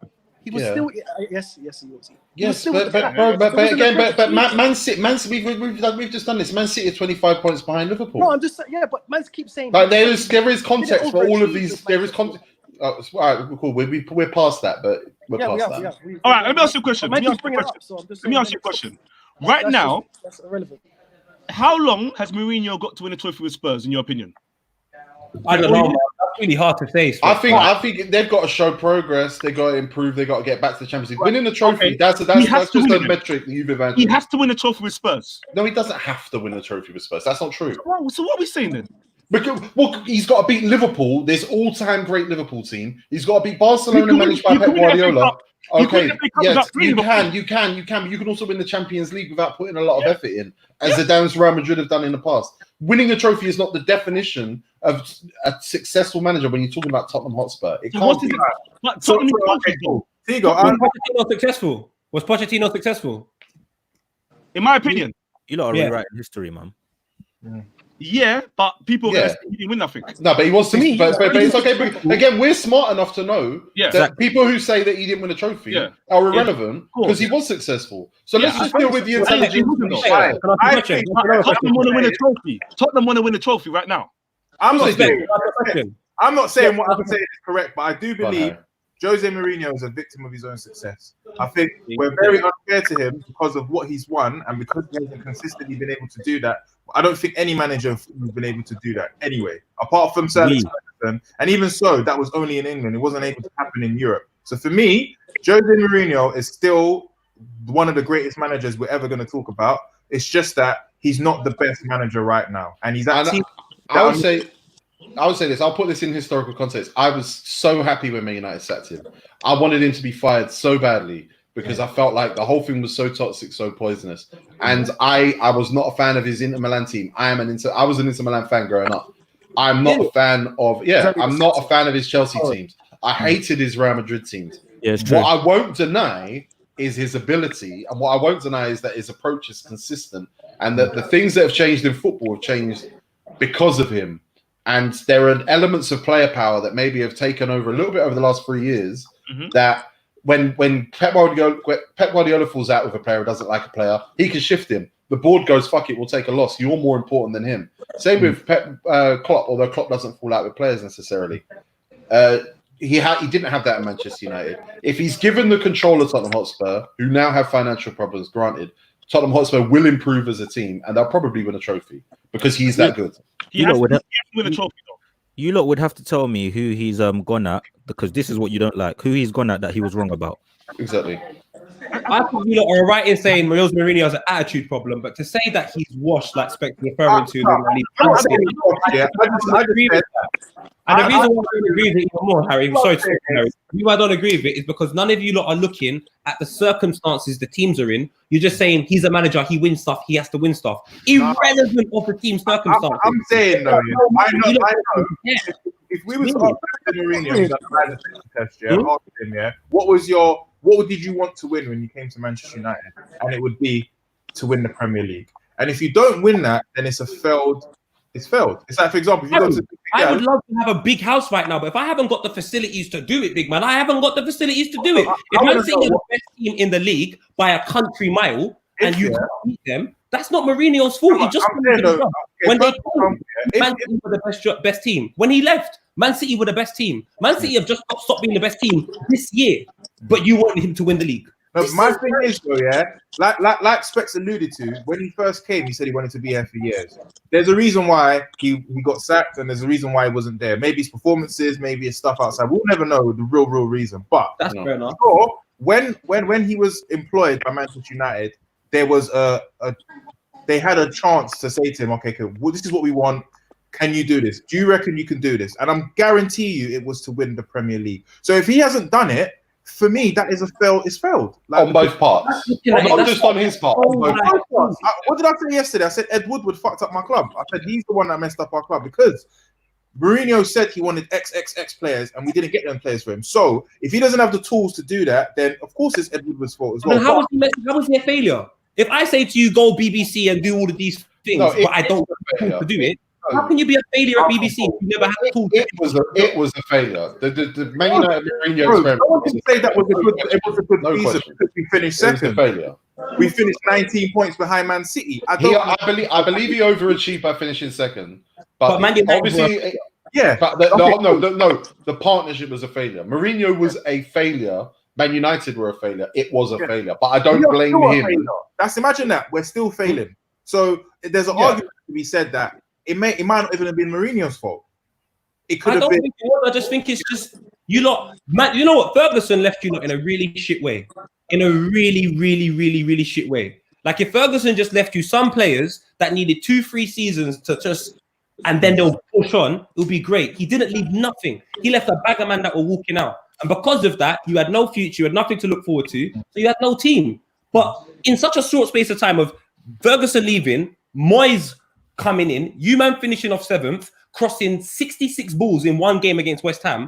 Was it Fulham or West Ham? Fam, it was terrible them times, the Moyes time. It was terrible. Everyone in the comments saying move on. That's not how it works. We will argue till we finish arguing. You lot are witnesses to a filthy argument. That's how it works. So Harry, and you see what happened to Man United though? Because Moyes messed it up. Van Gaal came in, talk about philosophies. They were a laughing stock. Mourinho comes in, wins 2 trophies, gets you back in Champions League, no arguments. Nothing. Like it came down to him saying, I've either got to win Europa or get top 4. But and you're right. We're getting Europa.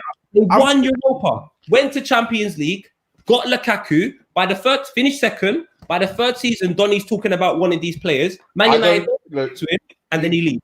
I don't put transfers on players, on coaches at this point. Individual players. Because it can't work both ways. I don't let Mourinho take credit for good signings or bad signings because ultimately he didn't really have a say. And Fred proved that managers don't really get a say at that stage. But Specs, is it possible that what you said when you said he's washed, that was hopeful thinking more than it was like actual like? I just in my mind, I saw Conte do it at the start of the season in the Milan. He started getting Barella and a few players. I think when managers today come out and start calling out players, I think that's terrible. I don't think that works anymore. That's just my opinion, and that's why I think Conte come out and started talking about the players that come in the summer this year. They're not good enough. He wants more money in January. He did say that, yeah. So for me, I just think when you start doing that, I think that's terrible. But like I said, that doesn't mean that it doesn't work. It might work, but for me, when I see Mourinho come out and start calling out players, whether it works or not, I think it's terrible. I hate it as well. But there is a degree of overcorrection that he's trying to do, I think, where player power and player ego and player sensitivity is a little bit higher than it should be, I think. I'm coming, guys. I've got like 30 minutes and I'm going to go and pray. But yeah. So I think if Jose Mourinho is allowed to get rid of the players that he wants to get rid of for their personality traits at Tottenham, you're right. Yeah, I'm good, man. More so their personality than their ability. Then Tottenham will be a decent team. I think coronavirus. I said this the other day. I think coronavirus has been great for Tottenham. Mourinho gets to restart. He gets to analyze every single one of these players and really build his team around what he's got. And I think the rest of the league should be slightly concerned. I think definitely the teams in the top 4 race, outside of the top 2, should be concerned. Jose Mourinho with 6 months to plan, boy, he's going to see everything coming. He's going to have tactics for every player. You want to see Kevin De Bruyne in a box locked out of a game. Give Jose Mourinho 6 months to plan for it. I still would take Mourinho at Arsenal. However, I just don't like the name calling. Yeah, of course I would. No, it's childish. That's a howler. Why is that a bad? So you're basically calling Jose Mourinho snips. Is that what you're saying? That's a howler. Snips You just said Wu-Tang. yeah, that's a howler still. That's a howler. You've killed everything you Killed said. the whole argument. You know that. I would have actually the argument. I would take him at Arsenal, but if he starts calling out players, Okay. So he's not past it. So he's not past it. He's not past He's it. not past it then. right now, he's called out a player right now. Is he past it or not? Is he past it? Yes or no? Of course, because he's calling out players. Oh, you're taking my Arsenal. Oh, you're taking him at Arsenal. Of course, I'm taking Arsenal. You better go fight in the crowd.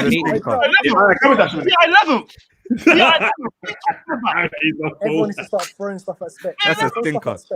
We're 11th. I wish Mourinho didn't do the calling out player stuff. I really do. That's it. Just stop calling out players. That's what we're saying. Okay, but you're talking like that's tactics, bro. Okay. Is it only about tactics, Jordy? You said it. No, I said it. What? You said it. Is it tactics or not? Tactics. Earlier you said he's outdated, but you want him still.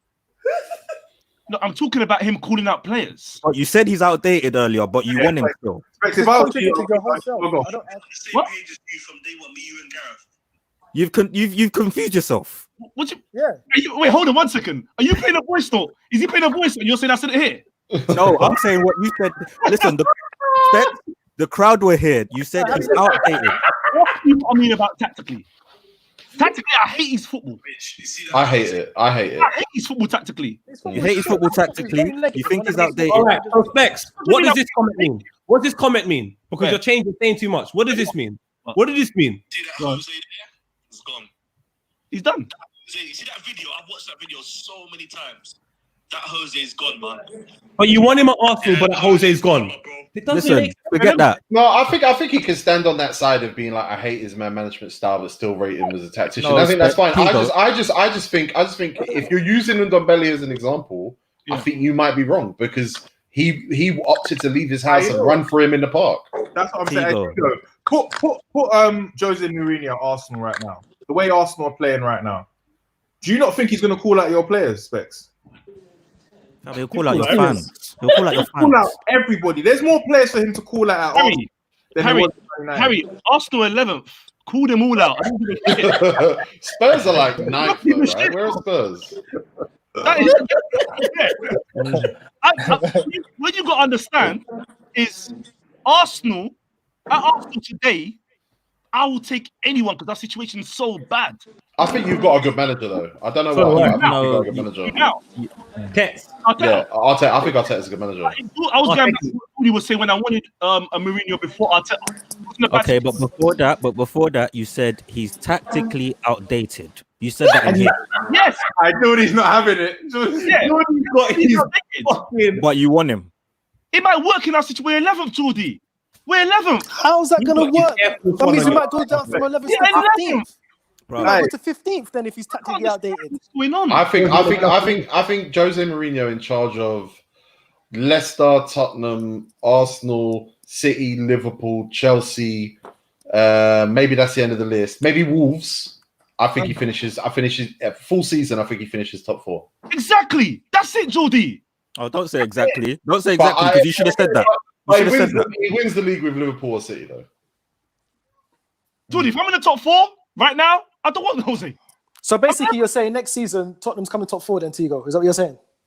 He has a He should do. Yeah, he should do. He should do. I think he's in a very good position to finish top 4. I think top 4 race next season is going to be mad. But I think Manchester United are good. Oh my days! Did you hear what happened? You're a dickhead. I know what's going on. Fuck off. You should have dropped out. You should have dropped out. You could have left. Oh, mate, a lot of people are saying that Arteta is better than Jose today. Specs, you know this Those week. people are crazy. Specs, yeah, they're mad. I wouldn't even say that. Go on, Specs, I wouldn't even say that. Specs, you know this week you've been mental. Why? That's what I'm saying. Wait, what's this? Apparently, Kieran Trippier allegedly put a bet on himself going to Atletico Madrid and is facing a long ban and fine. Well, there's a ban going on right now anyway. Yeah. Wait, you lot, check it. Dominique Don. This is how hard it is to be neutral in a debate. Dominique Don Karatasi says I have a fetish for United and Oli. That's not true. That's not true. If only you knew. That's not true. I agree, man. He does. Dominique Don just come in and just try to attack Tigo. What's wrong with him? No, it's fine. I don't mind. That was a good debate, though, man. Thank you, guys. I've had this debate point for 1 year. Well, you lost today, mate. You said he's washed, but you want him at Arsenal. It's a mad L. Yeah, you killed yourself, man. Miles, we're 11.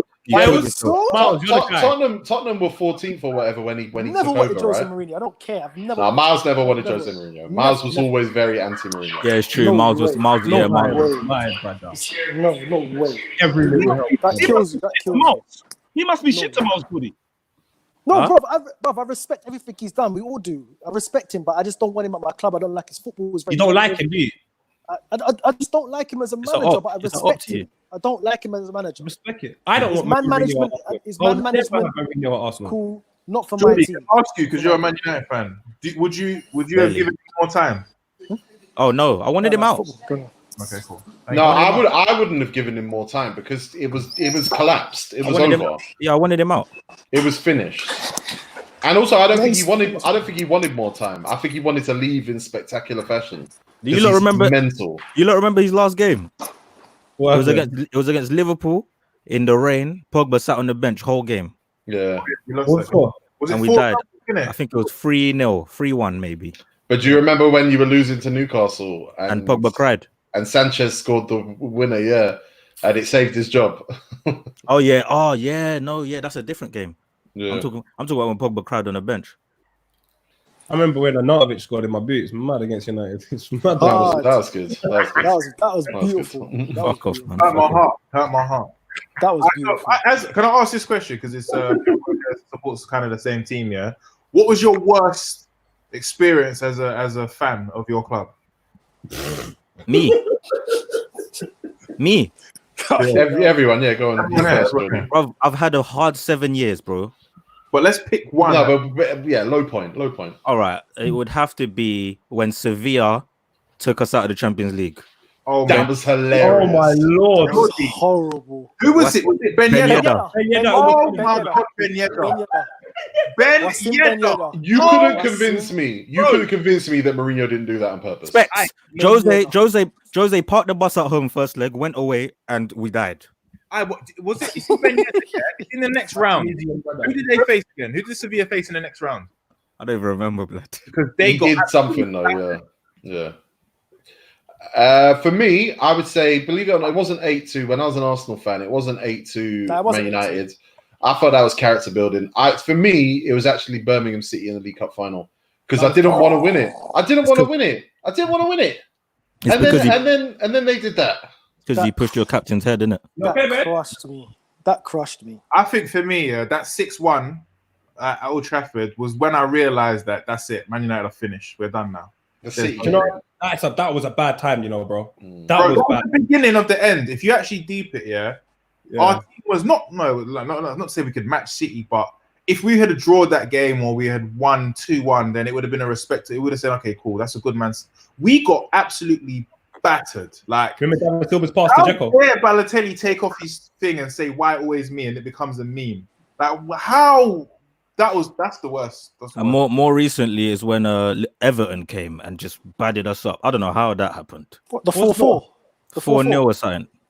Oh, okay. Last The year, 4-4 was Everton. Remember I don't MK remember Dons, that. Dele Alli? I was in And jail. Will Briggs scored against you, man. That's lit. Yeah, but Fire. that felt like an anomaly a little bit at that point. Yeah. That's Van Gaal, isn't it? That's Van Gaal. It was I'll one of never them forget. I'll never forget when Van Gaal said, "We don't need strikers, man. We got Yanaz and Fellaini." That again, that's what a manager has to say when an owner says, "No, you ain't getting a new striker." That was character. You know what? It building. really hurt me. I remember I messaged Specs. Straight away because I couldn't believe what was going on when we signed Andre Santos. I said, Specs, this is the beginning of the end. You remember What when about Andre? Silvestre? Remember when Andre Santos swapped shirts half time? Oh, mug. Oh my God! He's a mug. I remember. Who did he swap with again? He banged one near post against Chelsea, though, didn't he? Class. No. Yeah. Oh. I think my Keeper worst should have saved it. Arsenal against Tottenham at Emirates 4-4, and Tottenham come back. Remember when I think it was it Lennon that scored the equaliser? Yeah, Lennon. Fans had left. And The fans left. Only about 12 people celebrated, and they equalised. Yeah. Modric hit the post. Do you remember what happened in that game though? What? When David Bentley scored. David Yeah, Bentley Bentley scored scored. from 45 yards, and Mourinho Mourinho got had a buried. wall. And Mourinho had a wall, but there was no free kick. No free kick. He had a wall. I think Almunia was like a test. I think Arsenal fans were genuinely someone up high again. I'm not gonna be like sacrilegious this Ramadan. Somebody sent Almunia to Arsenal fans and said, "Let's see if you survive this guy." Tigo, do you know what made me sick? When he saved Robbie Keane's penalty and people thought he was the chosen one, and we won that game because of a bent header or something like that. I hated Almunia with every part of my body. Do you know what he said? Do you know what Almunia said? Almunia said, "You know what? One of my favorite keepers to watch was Canizares." Next day, his hair was blonde as well.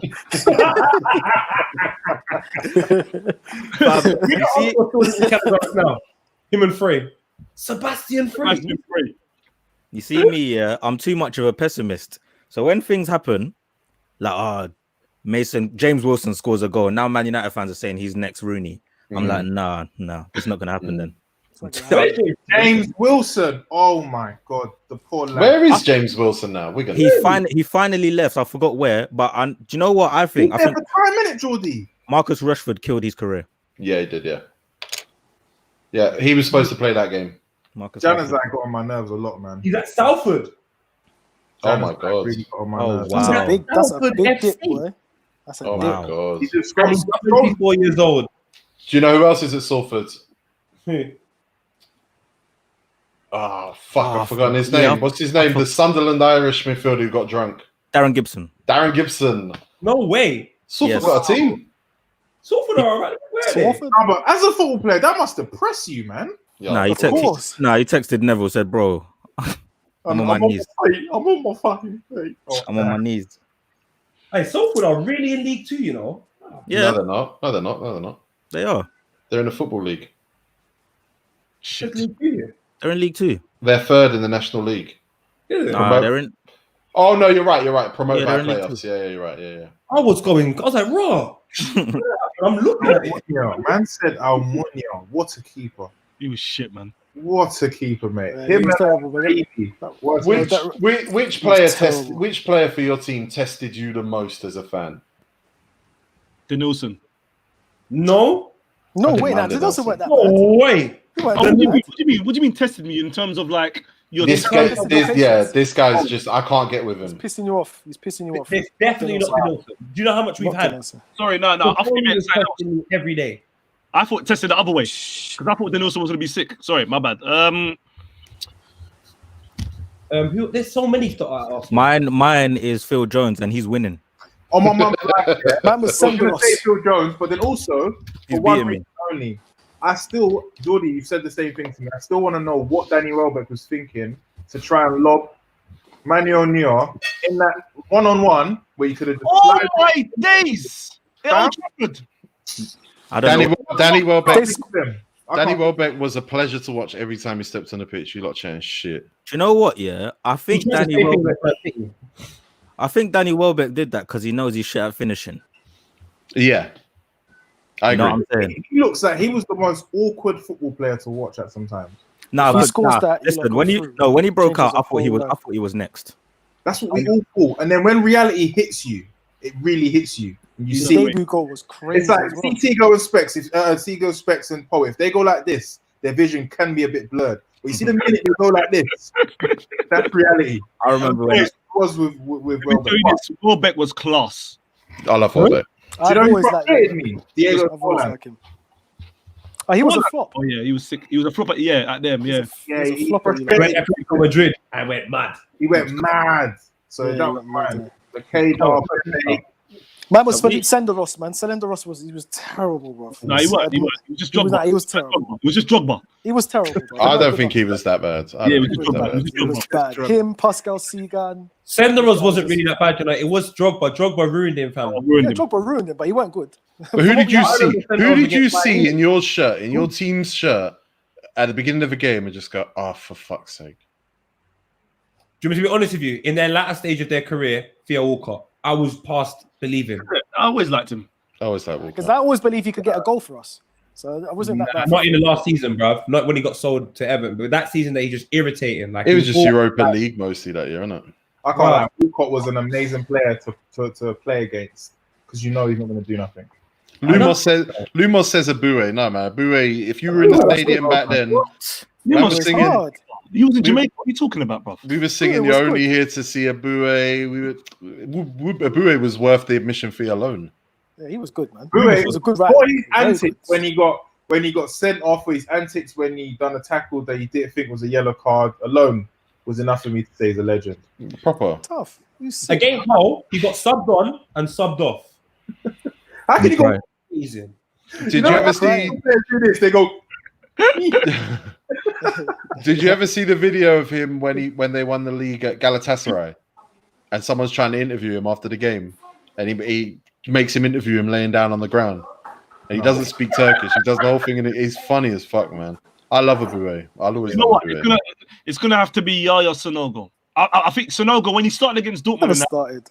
when he started against Dortmund, he had a sick game. I think he even scored. Did you? He didn't have a good game. The Emirates. He was offside. And it counted. Yeah. He was good though. He was a problem. No, he But, wasn't. Yeah, he was. Hey. I Yeah, just saw a name. Can't be Yeah. Yaya Sanogo. Respect. He went there Do you long. remember when Flamini came back to Arsenal when he was playing sick? Hard. Do you remember? Do you remember Poet when me and you went to that Man City game when he came back, and we just ended up watching him because we were calling him the French pirate because all he would do is just come on and point at things. I hate players like that, man. I can't stand that team, man. They got Yeah. nerves. I think you lot had Shamak too long. Oh, for sure. Yeah, but that's Wenger probably Jamak tried to get against him out of Reading there. in the League Cup was Ronaldo. What's people I'm talking about? Sonogo battered Dortmund by himself at Emirates. Yeah, Oh, but he I thought he he was wasn't there good long that enough. game, Hey, Tigo. Let's move on. That That's day, the innit? day. That's the day. Yeah. Yeah. Shout out Rizzle Kicks. Jordan, innit? And then Yeah. Jack Who else was there? Who else was there that was shocking in the Arsenal top? Shocking. Someone here haven't said, someone here said Amari. Liechtensteiner. Someone here said Amari Bishop. You're trying too hard. I don't think he even played for Arsenal. Yeah, I haven't got How about Cedric Suarez? And on that note, Oh no, Ash Cloud's got shouted for Arsenal fans. Lichtsteiner never had a good game. Not once did he have a good game from. Yeah. He looked like, you know, when he came on the pitch, he looked like he wanted to get subbed off. His face always looked scared. He looked scared. He was 40 when we bought him though. Yeah, he looked like a coach. He looked like a coach. But he was good on FIFA for Juventus, though. Well, he won 7 He was. trophies for Juventus, 7 titles or something like that. Yep, Everyone won 7 trophies for it's fucking Squillaci, boys. Juventus. Squillaci was the worst. That's it. It's done. It's Squillaci. Yeah. I hated Squillaci. Did you see Squillaci. the way he looked? Good, actually. Did you see the way he looked? I remember once Arsenal were beating Fulham, I think 2-1, and he came on and he like headed the ball the wrong way twice. They scored both goals. Bobby Zamora. This Scalacci was shit. Scalacci, Silvestre, Pascal Segon. These guys were terrible. Oh, terrible. Terrible centre backs. Oh, Johan Giroud. Oh my. I like Johan Giroud. Go on. Giroud, Then. Man United wise, Harry, Jordy. Which player was it you just saw? Because you might have got better. You lot won with shit players as well. You see, Cleverly. You ruined the players as well. The way Cleverly used to pass the ball, it used to annoy me so much. Like, why do you have to move your whole body to pass the ball, bro? I used to hate Cleverly. Like, Cleverly annoyed me. He was such a good manager because he made him actually do well. He made him win a trophy. Alex Butner, I hated him. I didn't mind Butner. I hated him. He looked like a lot of monster. I didn't mind Smalling, but I didn't like when it was Smalling Jones together on the pitch. That banned me. Varane, come on, man. I was like, I don't know why he was. You ruined Varane. Yeah, why wasn't he good? No, we ruined Varane. Was good for Man United for that one season. He was never good for that 2001 season that we. No, you bought him and Van Nistelrooy at the same time, and Varane was a flop. No, I was in football. Varane was a flop. The best thing he was a fucking Tottenham. Varane against Tottenham. Yeah, when we came back and we won 5-3. What? Yeah. But Tottenham imploded that day. Yeah, he had about like 10 games in a season where he. No, I hear that was a. But he wasn't good at you for what he was when we bought him. He wasn't. Yeah, he wasn't good. I think we might have a South American curse. Yeah. You know who used to annoy me? You might win the league when you bought him as well. Who? Did you still win? I think you still won the league. Yeah, we won. We won the league. We sold to Chelsea, no? I think we got a tiny South American curse. I'll be honest. Yeah, we do. I'm with you on that one. That's true. Your South American players ain't done good. Never. Do you know what? You even took Alexis Sanchez and made him. That's what I'm saying. We've got a South American curse. What about Little P? Chicharito. That's North America. He's North America, yeah. But that's what I'm saying. And the thing is, you lot gave these guys big P's. Oh, he's from Mexico. Yeah. Big P's. You know what? I think. Well, you have to give a South American big P's to come Manny. Yeah. Big P's, man. Falcao was a long big P's. No, Falcao came to us broken, man. Di Maria. I mean, no, you were cursed. You were cursed because when he went back to Monaco, he started banging again. Di Maria did the same thing. Di Maria went to thing, started banging. Chelsea might have a South American curse though. Di Maria came to Man United with a gun to his head. Good Brazilians. They got good Brazilians. Di Maria was getting stuck up. Well, his house was getting stuck up. He came with a gun to his head. He didn't want to come. He was at the airport looking for reasons. I thought Di Maria was the man. You know when we lost to 5-3 to Leicester, we was winning 3-0. He done a crazy chip, and I thought, wow, this is the player. This is him. He's here. So what? Wait a minute. These people in the comments are talking the truth. Valencia and Tevez were really good at United. Yeah, true. South Americans. Decent for you lot. Fuck Tevez, man. The story with Di Maria was apparently, people tried to burgle his house, and ever since then, he wanted to leave. He didn't want to leave Real Madrid. That was the thing about him. Yeah, he didn't want to leave Real Madrid. Real Madrid were actually angry that they sold him. He was on his way to Arsenal. Yeah, the summer that Arsenal got Ozil. We should have swapped players because I really wanted Ozil. Yeah. What? I really wanted Ozil. You see, when Ozil went to Man United to Arsenal, I was so upset. Of course. Yeah. He was such. When he was at Madrid, I genuinely thought it was the best cam in the world. I think Ozil would have played out worse at United than it has at Arsenal. You know what? I think we do with United. There's such a light on us that when a player doesn't play well, it's a wrap. Do you know what I think? To loop a conversation back quickly, guess who he counts as the best manager he's ever played for? Mourinho. So does Etu. Oh no, there's loads of players that do. But what would Ozil have been? What could Ozil have done in the Premier League under Mourinho? Who knows? You're right. But you know what, T? I think because when I watched Ozil at Real Madrid, I thought, wow, like the best. Close. I think it's not fair.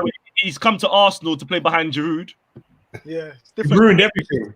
I used to argue that. Yeah, it's not fair. Yeah, but he's got so many. And you know what? When he plays for Germany as well, he's second to none. He's class as well for Germany. Apart from when he wasn't, and then he was terrible. Yeah, honestly, if you actually look at it, I think at the time everyone's just waiting for him to turn it around and blame the manager, blame Giroud, blame. But he's got Aubameyang now. He's retired from international football. He had a terrible World Cup. He left on bad terms, and I'm not going to speak about whether it was racist or whatever. I don't know what's going on in the German national team. But actually, there is a point at which his career just kind of goes bang. He's done. It does appear that happened. You can give the Mourinho argument too. He's done out here. He's done. Does look like. Özil's done. Why is he done? Because of Arsenal, isn't it? He's done because he's old. He's rich now. He doesn't really have the hunger for it. It seems like I'm on 300. I was unfair to say Arsenal, man, because his first season when he came, he was ridiculous, man. He was sick. He was sick for a couple of years, yeah. And on top of that, yeah, I swear he weren't led, sick though. He weren't sick his first year. He was good for the first 5 months. You know what I've done as well with Özil, and I'm guilty of doing it. He could have done a 5-yard pass. Yeah. Oh my god, like, bro, he ain't even. Yeah, but honest, the thing man. is, but he ain't even doing that now. He ain't even doing that now. Like, at least with the 5-yard passes, they were classy. Now he's not achieving anything. His best at Arsenal was at against Ludogorets. Listen, when Arsenal beat Manchester United, what was it, 3-0, and they just him and Sanchez were just unplayable. Yeah. That performance was mental. And let's be honest. So was Theo Walcott. Yeah. They just didn't let Man United have a second. Up front as well. I like Van Gaal. I loved Van Gaal at United, man. No, Van Gaal. Why? Because Arsenal beat them. No, because I thought United were playing good football, man. We were. No, they weren't. We weren't. No, that's not true. They weren't. We weren't playing good football, but we had a lot of possession. Yeah, their possession was good. I just think they never had the players. I thought Van Gaal was the right man, but they never had the players for him. That's possible, yeah. But I don't think they played good football, though. No, not at all. Possession football, I mean, isn't it? Possession football can always be good football, right? Yeah. You lot miss Wenger ball. Arsenal have had Unai Emery for 18 months, man. Wenger ball. They got their Arsenal back, so don't ask Arsenal fans. I loved Unai Emery, boy. I loved him. You know why? Because he never sat down. He used to walk up and down, talk. I thought that was sick. Arsenal fans like that as well, yeah. A year later, I loved Emery for his interviews, man. The fact that someone could say a whole sentence and he would wait for them to say good evening or good morning. For me, yeah, he's a very good man. Like in terms of come on, man, amazing. Like Jeff Shreves will tell him and say you actually got battered 4-0. You know your squad didn't do really too well today. How do you feel about that? Okay, good evening. Boys, great. Let's admit, Lundberg, when he was in charge, that was just so wrong. Steve Hall, Gary Lewin, someone, and we had. He had no business. It looked like he got the job on work experience. It just looked horrible when I looked at the bench. What trainers was he wearing? Valentinos. He was wearing Valentinos. Valentino. Red ones as well. No jab works to the ground, didn't it? Jav said the whole squad killed him. Yeah. When they saw him step out in boot cuts and Valentinos, I was dead for him. That's your best manager since Wenger. Yeah. No, I do. Don't ask me why. I feel like Arteta is going to be a good Arsenal manager. Everyone feels that way, man. I can't lie to you. That's nothing about United, yeah. The way he played, the way Arsenal played when they faced Manchester United, I saw proper football. They absolutely dominated us. It was brilliant football. He checked you. Yeah, definitely. We went to the rave, and then we all got searched and said you can't come in because we didn't make it into that stadium. In that game. Harry, that was revenge. You remember the year I think before that when Man United came Emirates and Lukaku was playing right wing. That was Oli. That was Oli. When I saw Lukaku on the wing, I said, "You lot have lost." I expect, the worst Man United Arsenal loss, the worst one, when we had 75 shots on goal, fam. Oh God, 3-1. Oh my God! And then you lot were going mental, and Alan Shearer fucked you off. Bruv, what do you say? In that game, it's 3-1, right? It was 3-1, yeah. 3-1. Jack Wilshere. The Gea let Jack Wilshere score that first box in the box. He passed it to him. Oh my God! And then you lot were going, we should have won. We had 75 shots. Alan Shearer was like, but did you win though? And then you lot hated Alan Shearer ever since. I hated Alan Shearer long before that. You know what's good though? You know what's good? Giroud's goal got on goal of the month though. What, you mean the backflip? That wasn't the goal. That wasn't the game. That wasn't the game. That was the game. The game was a Lacazette goal, ball over the top. Aaron Ramsey knocks it back to Lacazette. Oh, yeah. Yes. The Rude game, that was the last goal of the game. That game was so bad, I didn't even see the Giroud goal until a year later. You're right. Sorry, someone's just messaging. My good friends asked me, can we talk about Dave Kitson? Of course, it's in the topic. It's in the title of the video. Sorry.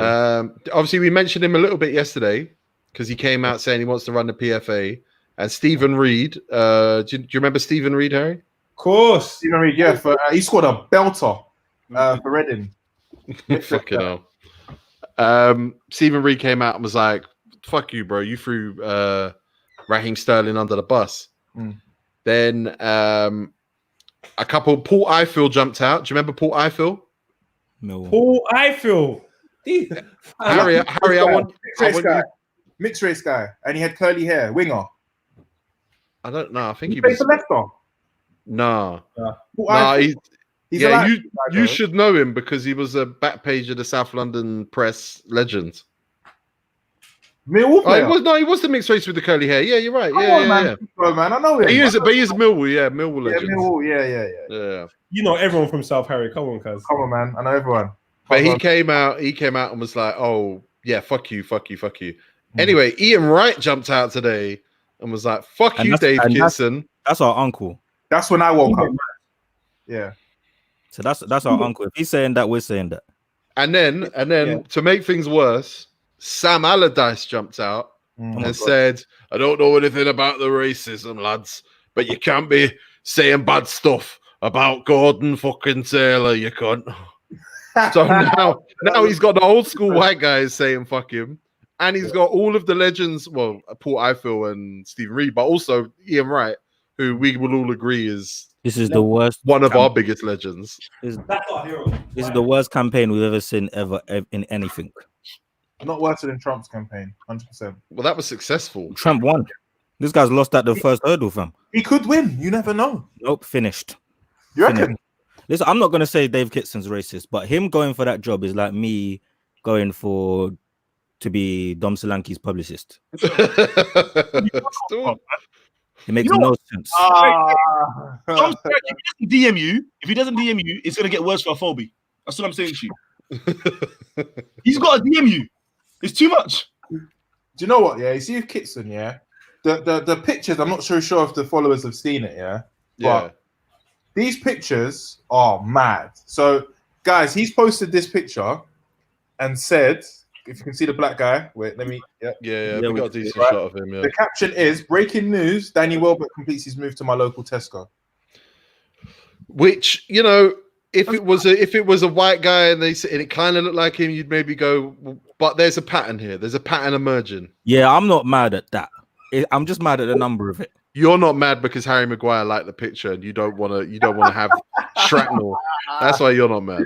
I don't love Harry Maguire as much as you think, but I'm from Essex, so these jokes are the jokes. But does he look like Danny Welbeck though? Because he doesn't to me. No, he looks nothing like Danny Welbeck. But the thing, oh my god, man, he violated. He looks like this. Dave Kitson's a cunt, man. There's not even much to say about it. The picture looks like this. And that's the end of it. He is a cunt. That's just not Danny Welbeck. You don't think he made you don't think he made jokes to Leo Lita? Leo Lita. I don't know. Where's Leo Lita from? Is he from South? No. He's from somewhere.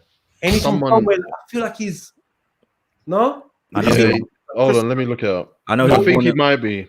I know he's born in Congo. You know, I don't think them jokes are running, you know. Leo Lita is from Sierra Leone, no? Congo. What? Yeah. He was born in Congo. Yeah, I know all my players. And he started his career at Chelsea. Yeah, I think he's from South. But I'll tell you what about Leroy Lita. Once I was sitting outside the O2 at the Starbucks and he came over to talk to Steve-O. Is it? Yeah. I saw him a mile off and I was like, fucking hell, that's Leroy Lita. Did he tell Steve-O he beat VV Brown? Specs. He did not, as far as I can tell him that. Specs, what are you doing? Look at what Jordy tweeted about Leroy Lita today. He's celebrating. But there's one guy that also knows he was born in Congo and he doesn't look happy. Dave Kitson's cousin. He's not happy. Did you really play for England C? He played for England under 21s, and then never played again for a country. England C. So who did he tell Steve he beat T? What was that? What did you say? Did he tell Steve he beat? Sorry, I missed that. Yeah. Okay. He also, Dave Kitson also put on Instagram a picture of him with. Keeping secrets. This is him and Patrice Evra, but he says, "Oh, it's me playing against Danny Welbeck." Oh, which there's barely a joke there. Is it Evra? Yeah. What's going on? He said that he put a picture of him with Ashley Cole, and he says me with Basingwa. Like, race is clearly his go-to like comedy mode. I love but that. You know what's so mad, yeah? No one would have a problem with it if he didn't want to go for this job. Yeah. Like, that's not like we're even saying to you, go ahead and do your racism, but big man, you can't go and represent all the players after doing that. Like, No, that's you true. must see how people will be uncomfortable. Yeah, you're right. You're Doesn't make right. sense. I think that's why I'm like, this guy's a wallad, because how would you represent football players where a lot of them are black and you're making jokes about them anyway? So like you're professional and you're unprofessional. Once again, man, once again, like, it's a joke. Why? It's a shit joke though. Yeah. Huh? It's a shit joke. No, Specs, you're right. But what I'm saying to you is, I wouldn't rob the rewind office and then apply for a job the next week. Like, Yeah. You got most of the biggest due payers at the PFA are black football players. You have to pick one. Yeah. Are you gonna rob it or are you gonna apply? Who's worse? Yeah. Are you gonna rob it? Are you gonna? Who's worse out of who, Harry? Who's worse, David Kitson or John Barnes? Do you know what? The good question is, who's more delusional? John Barnes. Harry loves John Barnes. I hated him. He's part of the reason why I don't support Liverpool. Oh, because I heard him speak, and my dad told me he's Jamaican. I said, "No, this ain't." No, he's not. It's not. Look at Poet. Poet's playing DM. He's Asian, fam. How can John Barnes tell fellow black people to stop? Oh, I can't even explain the words because it doesn't even make no sense. But he's basically telling people, "You're the reason why racism exists, and you're black." Yeah, imagine the PFA send him back because of Windrush. I'll be so happy. PFA.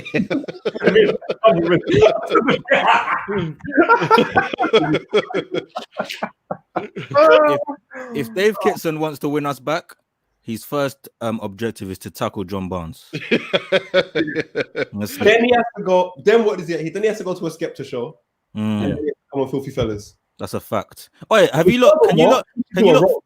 He should let us roast him for an hour, and I'll let him do it. Can you not think of a worse footballer that's racist, or is he the worst? Ooh. We don't know though. We don't know the players that are openly racist because there's some really bad people up there. Who was Emre Can was racist? Not Emre Can. Sorry. Belazoglou Emre. Sorry, not Emre Can. Emre Can's my guy. Alright, who's that player that used to play for Tottenham? What's his name? The black players play for Tottenham, but they faced each other in a derby, a Turkish derby, and he killed him. Kicked him. Zakora. Yeah, Zakora violated him. Ivory Coast.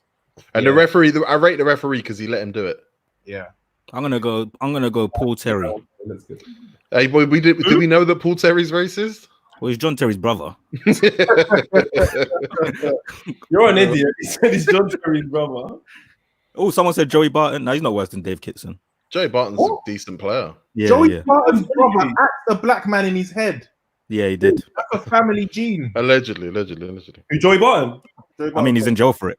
I don't even think Barton's racist. I think he's everyone. I've seen him punch up everyone. I've seen allegedly him sign for Marseille and put on a French accent. Peter Beard. See, a lot of people in the comments are just mentioning racist players. How can you go to how can you be in France speaking like this? Well, I did not. Come on, bro. He put his cigar out on the eyelids of a Man City youth team player at the Christmas party for banter. No wonder Michael Johnson had to retire, fam. It's mad. Who did John Hart kick back in the day? Who? John Hart. A.L. Berkovich? Yeah, he's racist then. John Hudson can't be racist. No way. Racist as well. No way. Nah. I hope not. I hope not. Roy Keane hates everyone equally. Roy Keane is far from racist. That's what you think. He's Irish, for Christ's sake. Now, you know what? Irish people are probably the most unracist people I've ever met. However, No blacks, no Irish. I just think that Roy Keane hates anything. So for that reason, he's racist. Oh yeah. Because A lot of people in the comments are mentioning just racist players, and they're saying Souness a lot. Yeah, but these players aren't shit though, and not actively been like. Yeah, real racism, not assumed racism, not coded racism. Imagine Di Canio. Do you remember Di Canio in that video with the goalkeeper? No, but Di Canio actually was though, isn't it? He went Lazio and became a fascist, right? Oh Yeah. yes. Di Canio was the manager at Swindon and tried to beat up a centre mid. Oh, Lee Bowie is a shout. He went to court for that, didn't he? He tried to bang Kieran Dyer in the face on the pitch. No, it was that he before he went Leeds. Him and when he was at Leeds, him. It was Woodgate. No, do you know what? There was something before that as well. He had an accusation before that, racism against an Indian guy. That's the one that is bad. You can't go back to Leeds now, fam. Yeah. No. Is Woodgate racist? Yeah. Woodgate's racist. Yep. You know, you can't just that. He verbally was there in Madrid. He said Jonathan Woodgate. Yeah. You know, I banged his niece. Oh my god. Mum's life. Oh my god. Oh my god. Am I lying to you? Oh my god. Yeah, get him out. Oh my god. Wow. That's outrageous. Oh my god. He said mum's life. There's no coming back. You didn't hear me. I said I banged Woodgate's niece.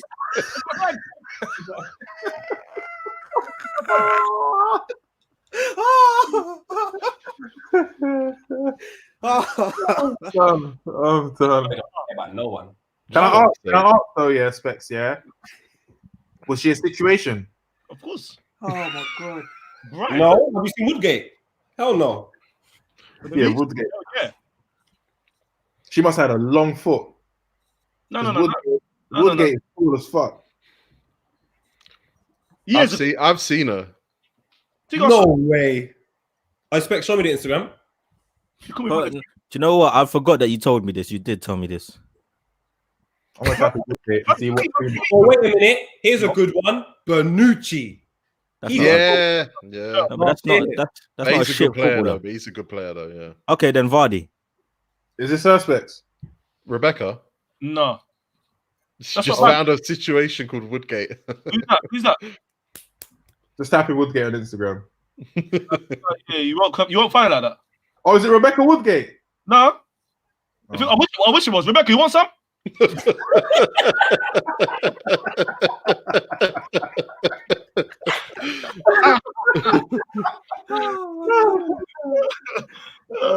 Specs, what is wrong with you, fam?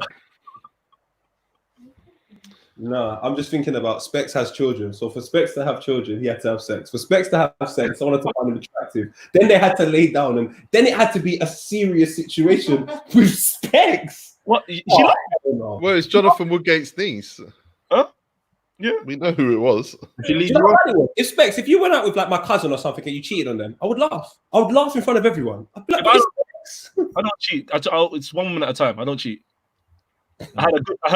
Me and her were 4 years. I was mentioning everything. Do you know what I always say? Sometimes it's best to say nothing. Mm-hmm. You can't be shocked. I'm not bad looking. No, I'm shocked that you would lie and sit down at the same time, but it's all right. We move it. He goes with me though. What? Yeah. He goes there. No, ZZ Mills still talks about Specs like he's a. I didn't want ZZ Mills. How about that? I didn't want him. Exactly. This is facts, bro. I'm not gonna lie to you. This is facts. What ZZ Mills? When the gloves are off and the tie's on, they're eyeing me. I hear you. I'm not gonna take it away from you. Never. Good. I swear to God. You can't say that and brush your beard, man. Jonathan Woodgate's niece. Tired Oh. now. I'm retired now. I'm done. Right, John Barnes' niece. John Barnes. Hmm. Is it a situation? Oh no, they're from the Dominican Republic. I'm not sure. From DR. All right, guys. I'm just gonna. We asked the crowd for questions earlier. I'm just gonna throw some questions out there for you guys to answer because otherwise we advertised wrong. What did you guys think about Edge and Lita having sex in the ring? Oh my god. Okay, was that real? That was real. No, it didn't get far enough because I think It was real to me. I think Look, if I knew about knocking one out back then, promise to God I would have done it. All right, cool. Harry, it was real. I think it's amazing. No, basically what happened was he unclipped the bra. I saw that, we threw it, but then I saw some movement and I turned it off. Wow. Yeah. I think it was a little dry hump and then John Cena ran out or something. I can't believe that WWF was allowing that. Like that was allowed. He was the rated R superstar. Wait, you couldn't believe allowed No, that? now I'm looking at it now, like with everything, the way everything's changed. Did you not grow up on Jerry the King Lawler talking about puppies? Of course, then, care? you got to understand, Paul, yeah? Then it's normal. Like I see Trish Stratus and I have this every time I see it. But now we can't. That's crazy to see that now. Look at the crowd. Look at the crowd. When I see the crowd in wrestling, I look at people that I've never seen in the United States before in my life. That lets me know it's a whole different demographic. I thought that was bad. I thought that was bad in many ways. Talk to me. I think to go Dreams and get a bed to put in a ring. That's number one. Secondly, I said to you lot in the group, I take my kids there. Now, there's loads of parents that take their kids to wrestling, and we've got to watch that. Come on. There's no need. I'm not being funny, but you paid. You're here. Shut up and enjoy it, bro. Or go home. There's no 18 circle in the bottom right hand corner of the ticket. There always is. If I went Blockbusters and rented a tape or whatever it was at the time, and it doesn't say 18, but I'm watching man beat, we got a problem. Fair play. But what if it was Trish Stratus? What if it was someone that wasn't Edge and Lita though? What if it was some people you were more interested in? You did like Lita? Oh yeah, then the kids, I'll tell the kids, look, let's go move the car and I'll drop them home. That whole thing, that wasn't even Val Venus. Val Venus. Edge at that time was on his way to ripping the muscle in his body that forced him to retire. He had to allow it. The muscles to wrestle for years. I'm done. That was from AJ Wilkinson. Dan H. Pugh asks, who's the hardest player for your Premier League team? Bruno. In bed? Or what are we talking about now? No, we switch gears. Oh, Bruno. sorry. If you had to send your wrestler out to a Royal Rumble and it had to be the hardest guy, who would you send? Probably David Luiz. Bruno. Kolasinac. Bruno. Stop saying Bruno. The answer is not Bruno. It is Bruno. Bruno looks like he bites, bro. You don't win matches like that. Oh, Bruno. so bites? Talk about bed now, yeah? Saka.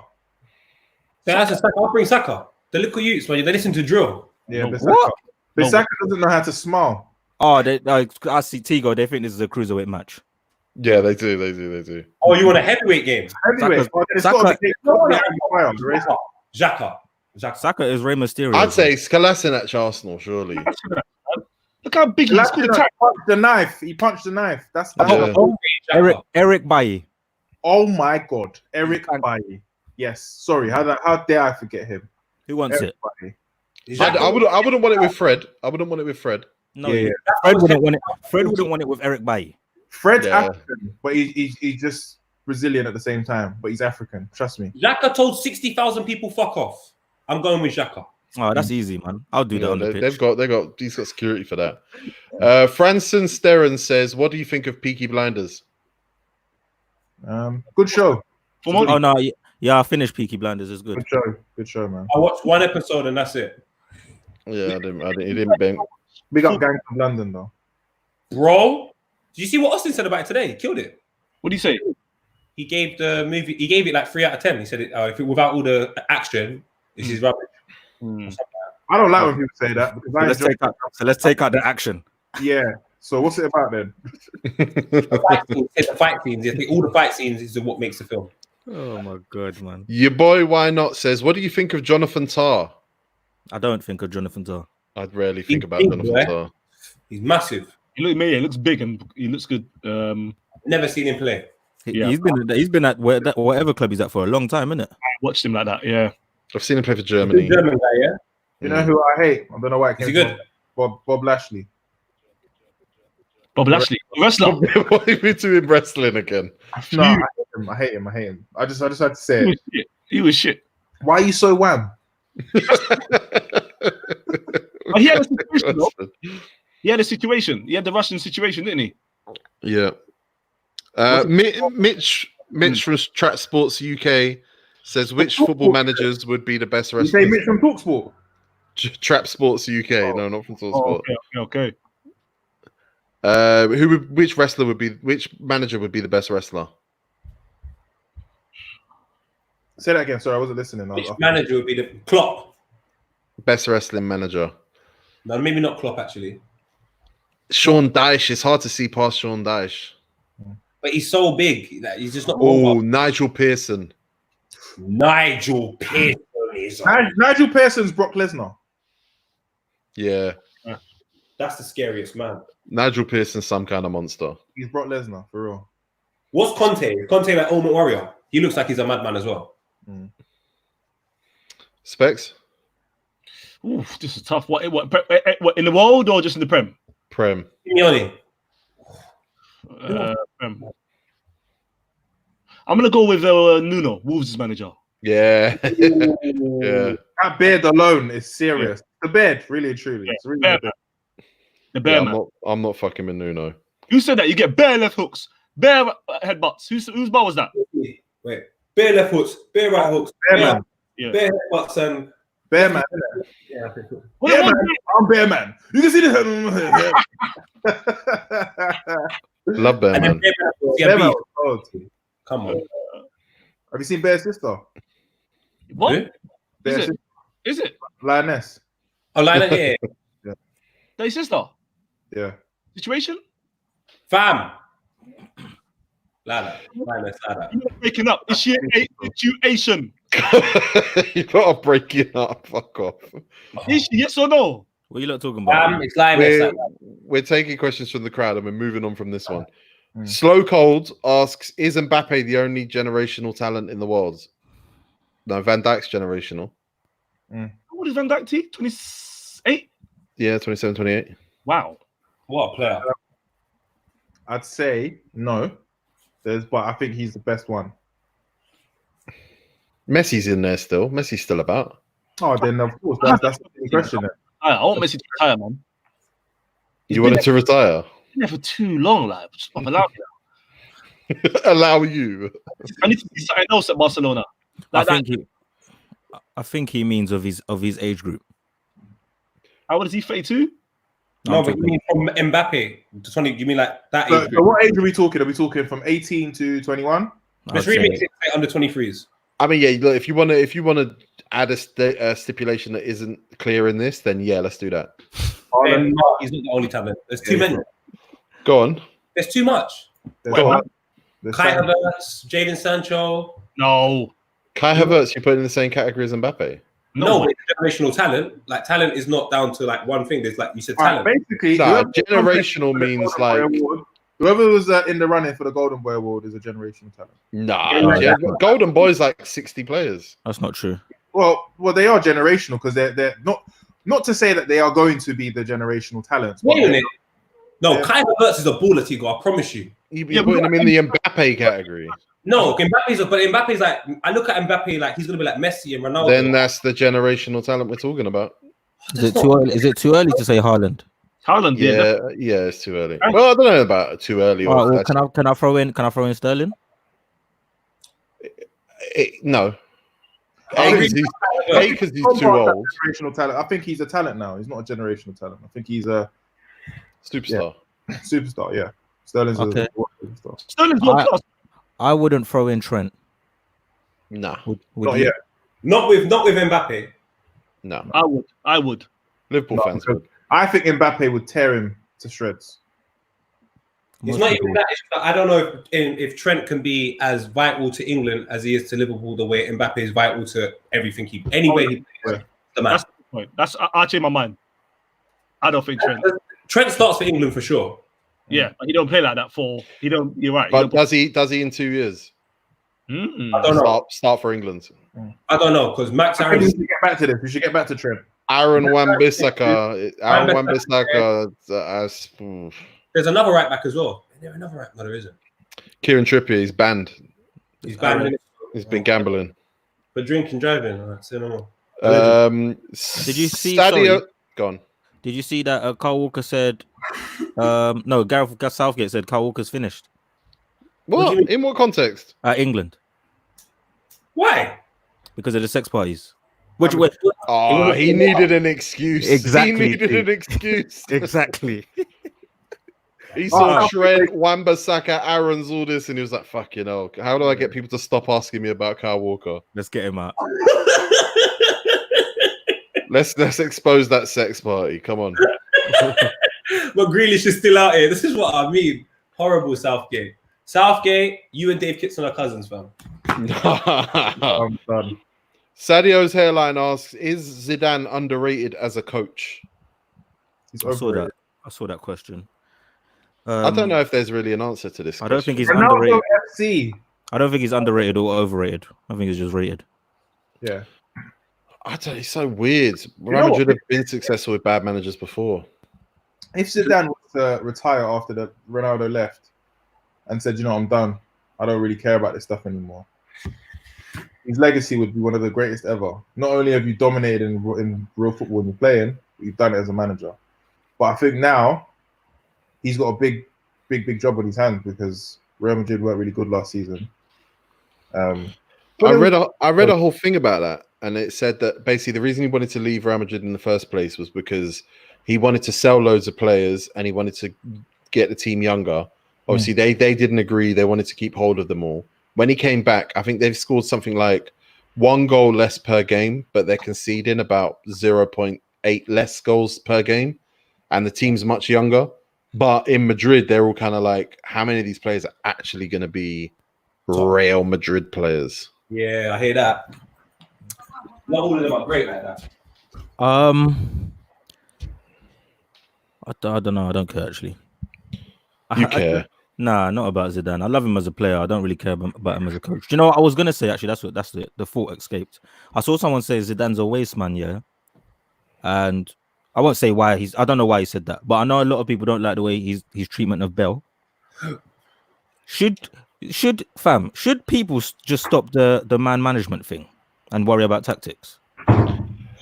But he doesn't worry about. Well, I think more so man management is more important, kinda. But also he didn't really have the problem with Bale per se. It was about the Real Madrid not listening to him, and that's the reason he quit in the first place.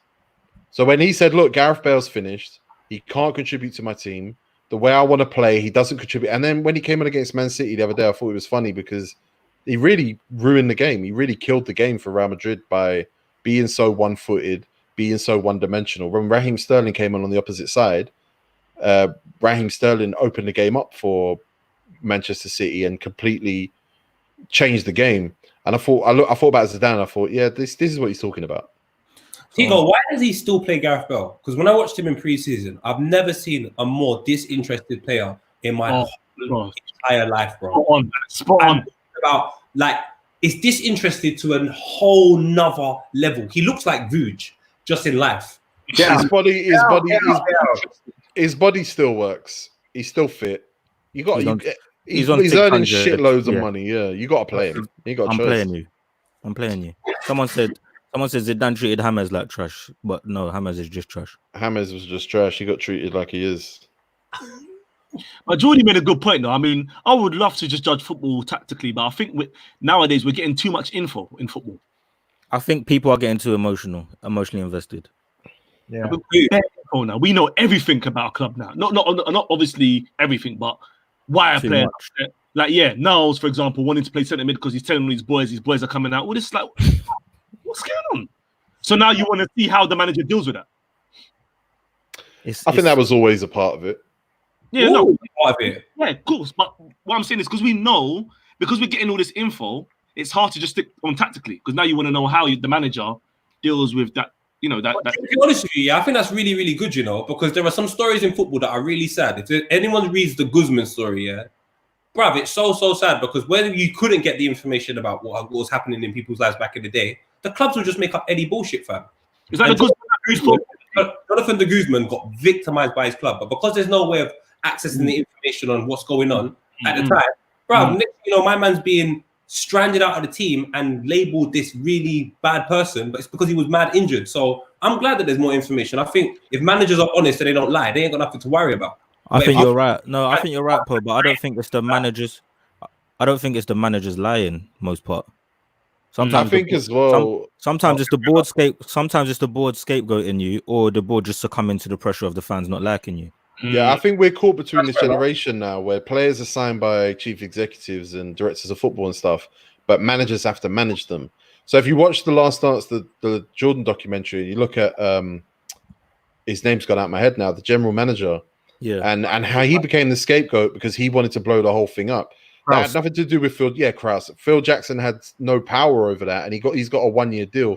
What you're seeing in football now is all these players, they all have 5-year guaranteed contracts, and if they don't play, they still get paid. And I think while you have a system where you're signed by one man and you're coached by another man, and if you fall out with one or the other, you're completely fucked. You're stranded. You're out there. You either ain't going to play or you ain't going to get what you want. Or you're going to get bullied or whatever.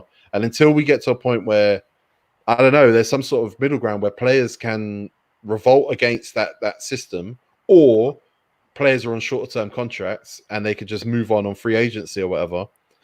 You're just going to keep having this more and more and more now. I couldn't imagine managing a club and a man just throwing players I don't want at me. Exactly. Oh, never.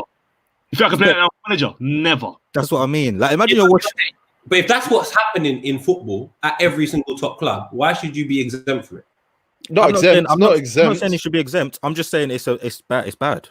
Yeah, it's not about being exempt. I don't think. Like it, by the way, but I hate it. I think that's terrible. Yeah, it's not even just that. Like when someone buys you a player, and then you go, "All right, you've bought him for me, but he ain't playing," and you go, "He fucking is," and you go, "No, he ain't." He goes, "He fucking is," and then you're playing him.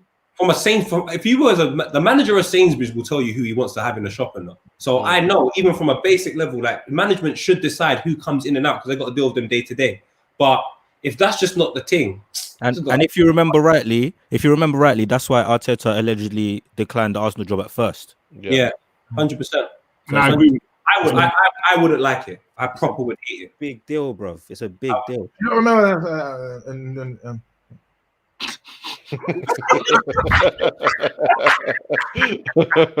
Harry's faded. Harry's faded. I'm hungry. I'm hungry. Harry said everything right then. Everything. Zach Jackson 881 says, "Who's the best technical English player right now?" Ooh. I can say one thing. Ali got the best free kicks in England. Who? Ward-Prowse. His technique for free kicks. No. Who, Jordy? Ali. Ward-Prowse, he said. No, I said Harry's got the best. Harry. I said Ward-Prowse has got the best free kicks technique in England. Ward-Prowse is very good technically. Very good technically. Today is Adam Lallana. Yeah, Adam Lallana's all around. Just Adam Lallana, 100%. But Phil Foden's special. He's up there, isn't he? Phil Foden's up there. Foden technically is better than Dele Alli. Sorry, 100%. That's not even close. It's very hard for Foden to lose the ball, and that says a lot about him. Boys, I'm sick of Foden talk. I agree. No, I'm sick of it. Well, you reckon he hasn't done enough? Specs. How long have I been screaming Phil Foden? A very long while. He's a baller. Jordy. That's why we're sick of it. Yeah. No, I love him. Maybe he's got to play, man. It's boring now. Bro, it's so boring. Pep keeps saying he's the best young player I've ever played with. Shut up, man. None of this is Phil Foden's fault. Yeah. No, but If Phil Foden was so he would get as much opportunities as Willian. Yeah, I'm not sick of Phil Foden. it wasn't Akon's fault that all his songs banged, but we got sick of him. That's true, innit? There was one song. What song is it?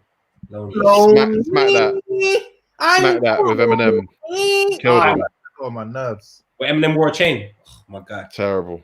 Ayub said, should England have 4 teams in the Champions League? Yeah. All 4 of them made it out the group stages this year, right? Yes. Tottenham got battered and Chelsea got battered, but they made it out, right?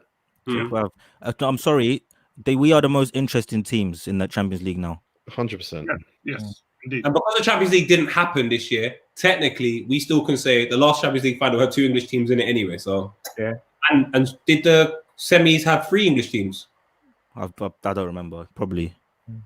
Wait, I Spurs? Yeah, City, innit? City. Did Spurs beat City? No, Spurs beat City in the quarters. Yeah, that was quarterfinals. Ajax Yeah. in the semis. Yeah. So who's the other team that went out then?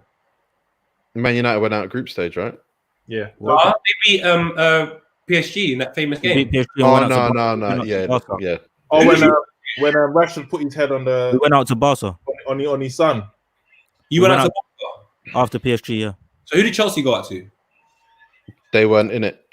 They must have been in it because they won the... No, they won Europa. This year. Oh, my God. No, English teams.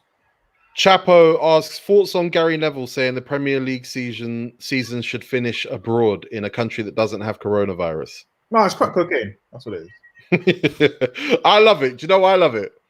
Because Gary Neville's gone, let's get a map.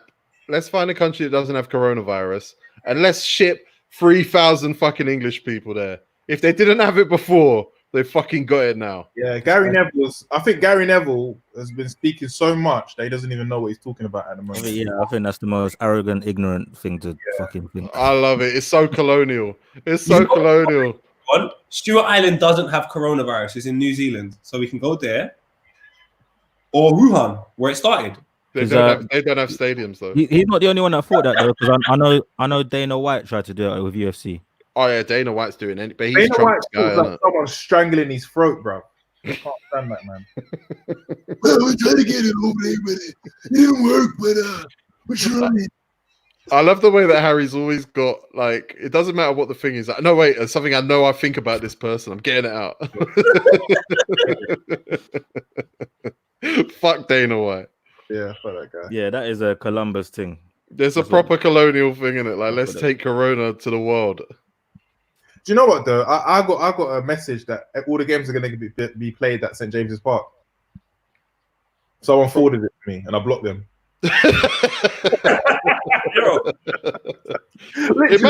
Imagine what the pitch would look like if all games were played at the same stadium. It'll be brown. It would be brown. What? AFCON. And last one from MK. Best individual season in the Premier League you've ever seen? I would probably say just Ronaldo that year that he just went nuts and he won the Champions League. Percy's season at Man United. That was very good. Ronaldo. Season when we didn't win anything. Whose? Henri, the 2002, 2003, when Nedved won Player of the Year and Henri didn't get it. And everyone was getting it. It was very good that year. Suarez 13-14. Suarez 13-14 is up there. I still just think it's Ronaldo. I think people underrate that season. It's just outrageous. Minute, I was done. If you win the Ballon d'Or in your season, then yeah, that's it. It's done. Ronaldo. Ronaldo. If I'm going to go for a lower player, though, I'm going Payet. Yeah, Payet was good. That was a great season. Vardy when they won the league. You mad? Yeah, Vardy or Mahrez were both better than Payet. Kante when they won the league. Yeah. Payet, man. Although those aren't lower teams, I guess, if they win the league. Yeah. Payet. All right, a team that doesn't finish in the top 4. Best individual season by a player that didn't finish inside the top 4. Okay, this is a good one. Mitru? No. Come on, man. No, come on. You gotta give Mitru's best. Bro, it's part of the conversation, but not the best, probably. That's just a freak. That's a freak season. Yeah, Payet. You can't compare Mitru's season to Payet's season, for instance. Yeah, but what's a freak season and a good season? Well, If you Payet, both we have know a- if you both- Payet's quality is that quality. So someone here said That's Gareth not fair. Bale. Gareth Bale, 2012, 2013, they finished Oh, that's okay. That's a good fifth. shout. Exactly. That's a That's so we talk about quality. Michu's not. Kevin Phillips. Kevin Phillips, class, obviously. Season. Then it's Bell. Bale or Payet looks like, yeah. Yeah, I'd say Bell, man. Bell was unreal. It's Bell. Yeah, it has to be Bell. It was annoying. Do you know how many last minute goals he got? Like West Ham. Bro, he was fake. There's one goal he scored. It might have been against Stoke, yeah. And he was standing in one place and he volleyed it and it bins. Stoke against Stoke, innit? What a goal. Top bins. Gareth Bale was crazy, bro. He was dick. One time he went mad at Old Trafford. Yeah? Mad at Old Trafford. What, did he play with Kane? Mm-mm. No. So it was him and Defoe then, innit? Just about. But he had Pogrebniak, he had Randevar, Pavlyuchenko, and them, man. Pavlyuchenko, not Pogrebniak. You know what? Who's that German boy? He was a good player, man. Lewis Holtby. Terrible. He's at Blackburn now, 29. He don't even have a picture on FIFA. Terrible. Oh god. No, but he got injured. Yeah, He was a good player. He rejected Arsenal, so there's bare bias in what I'm saying. Well, IND said David Ginola because he did win Player of the Year that year, even though he was definitely not Player of the Year. But that's back in the day.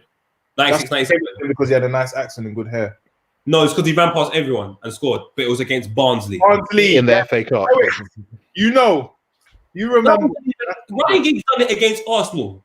Yeah. Semi-finals, big things. This guy does it against By the Barnsley. way, that goal that he scored against Barnsley, a player kicked the ball and he controlled it as well. So that doesn't count. Darren Barnard.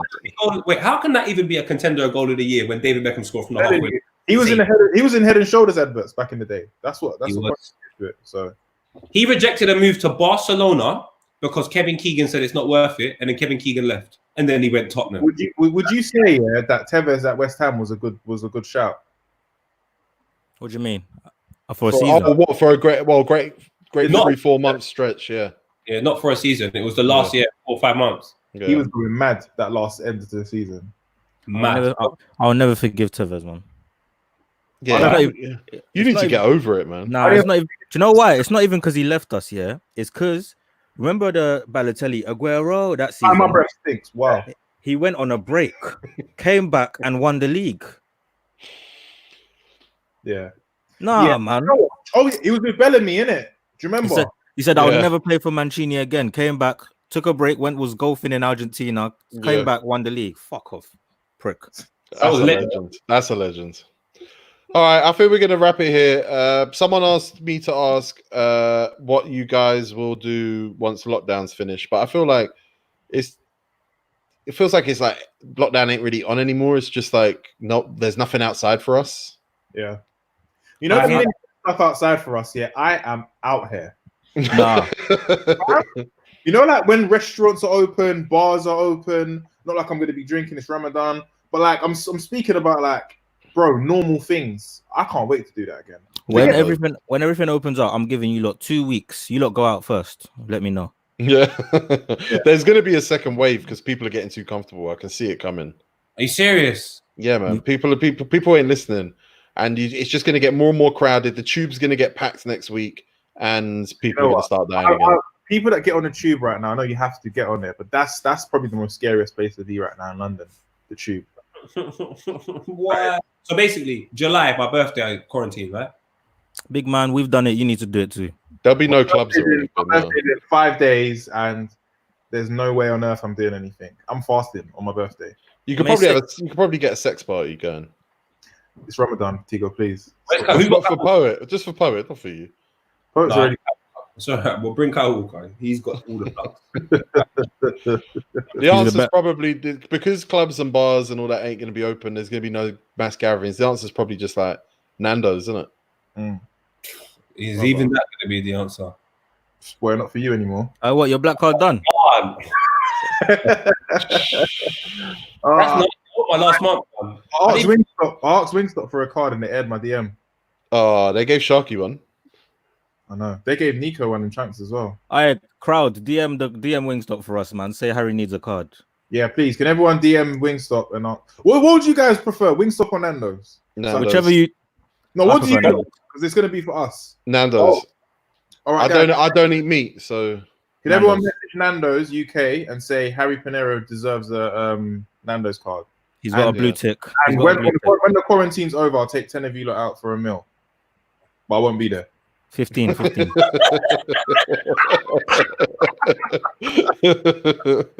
right, I'm gone. You lot, love you lot. See you tomorrow. See you next week, guys. Oh, till next week, innit? Shit.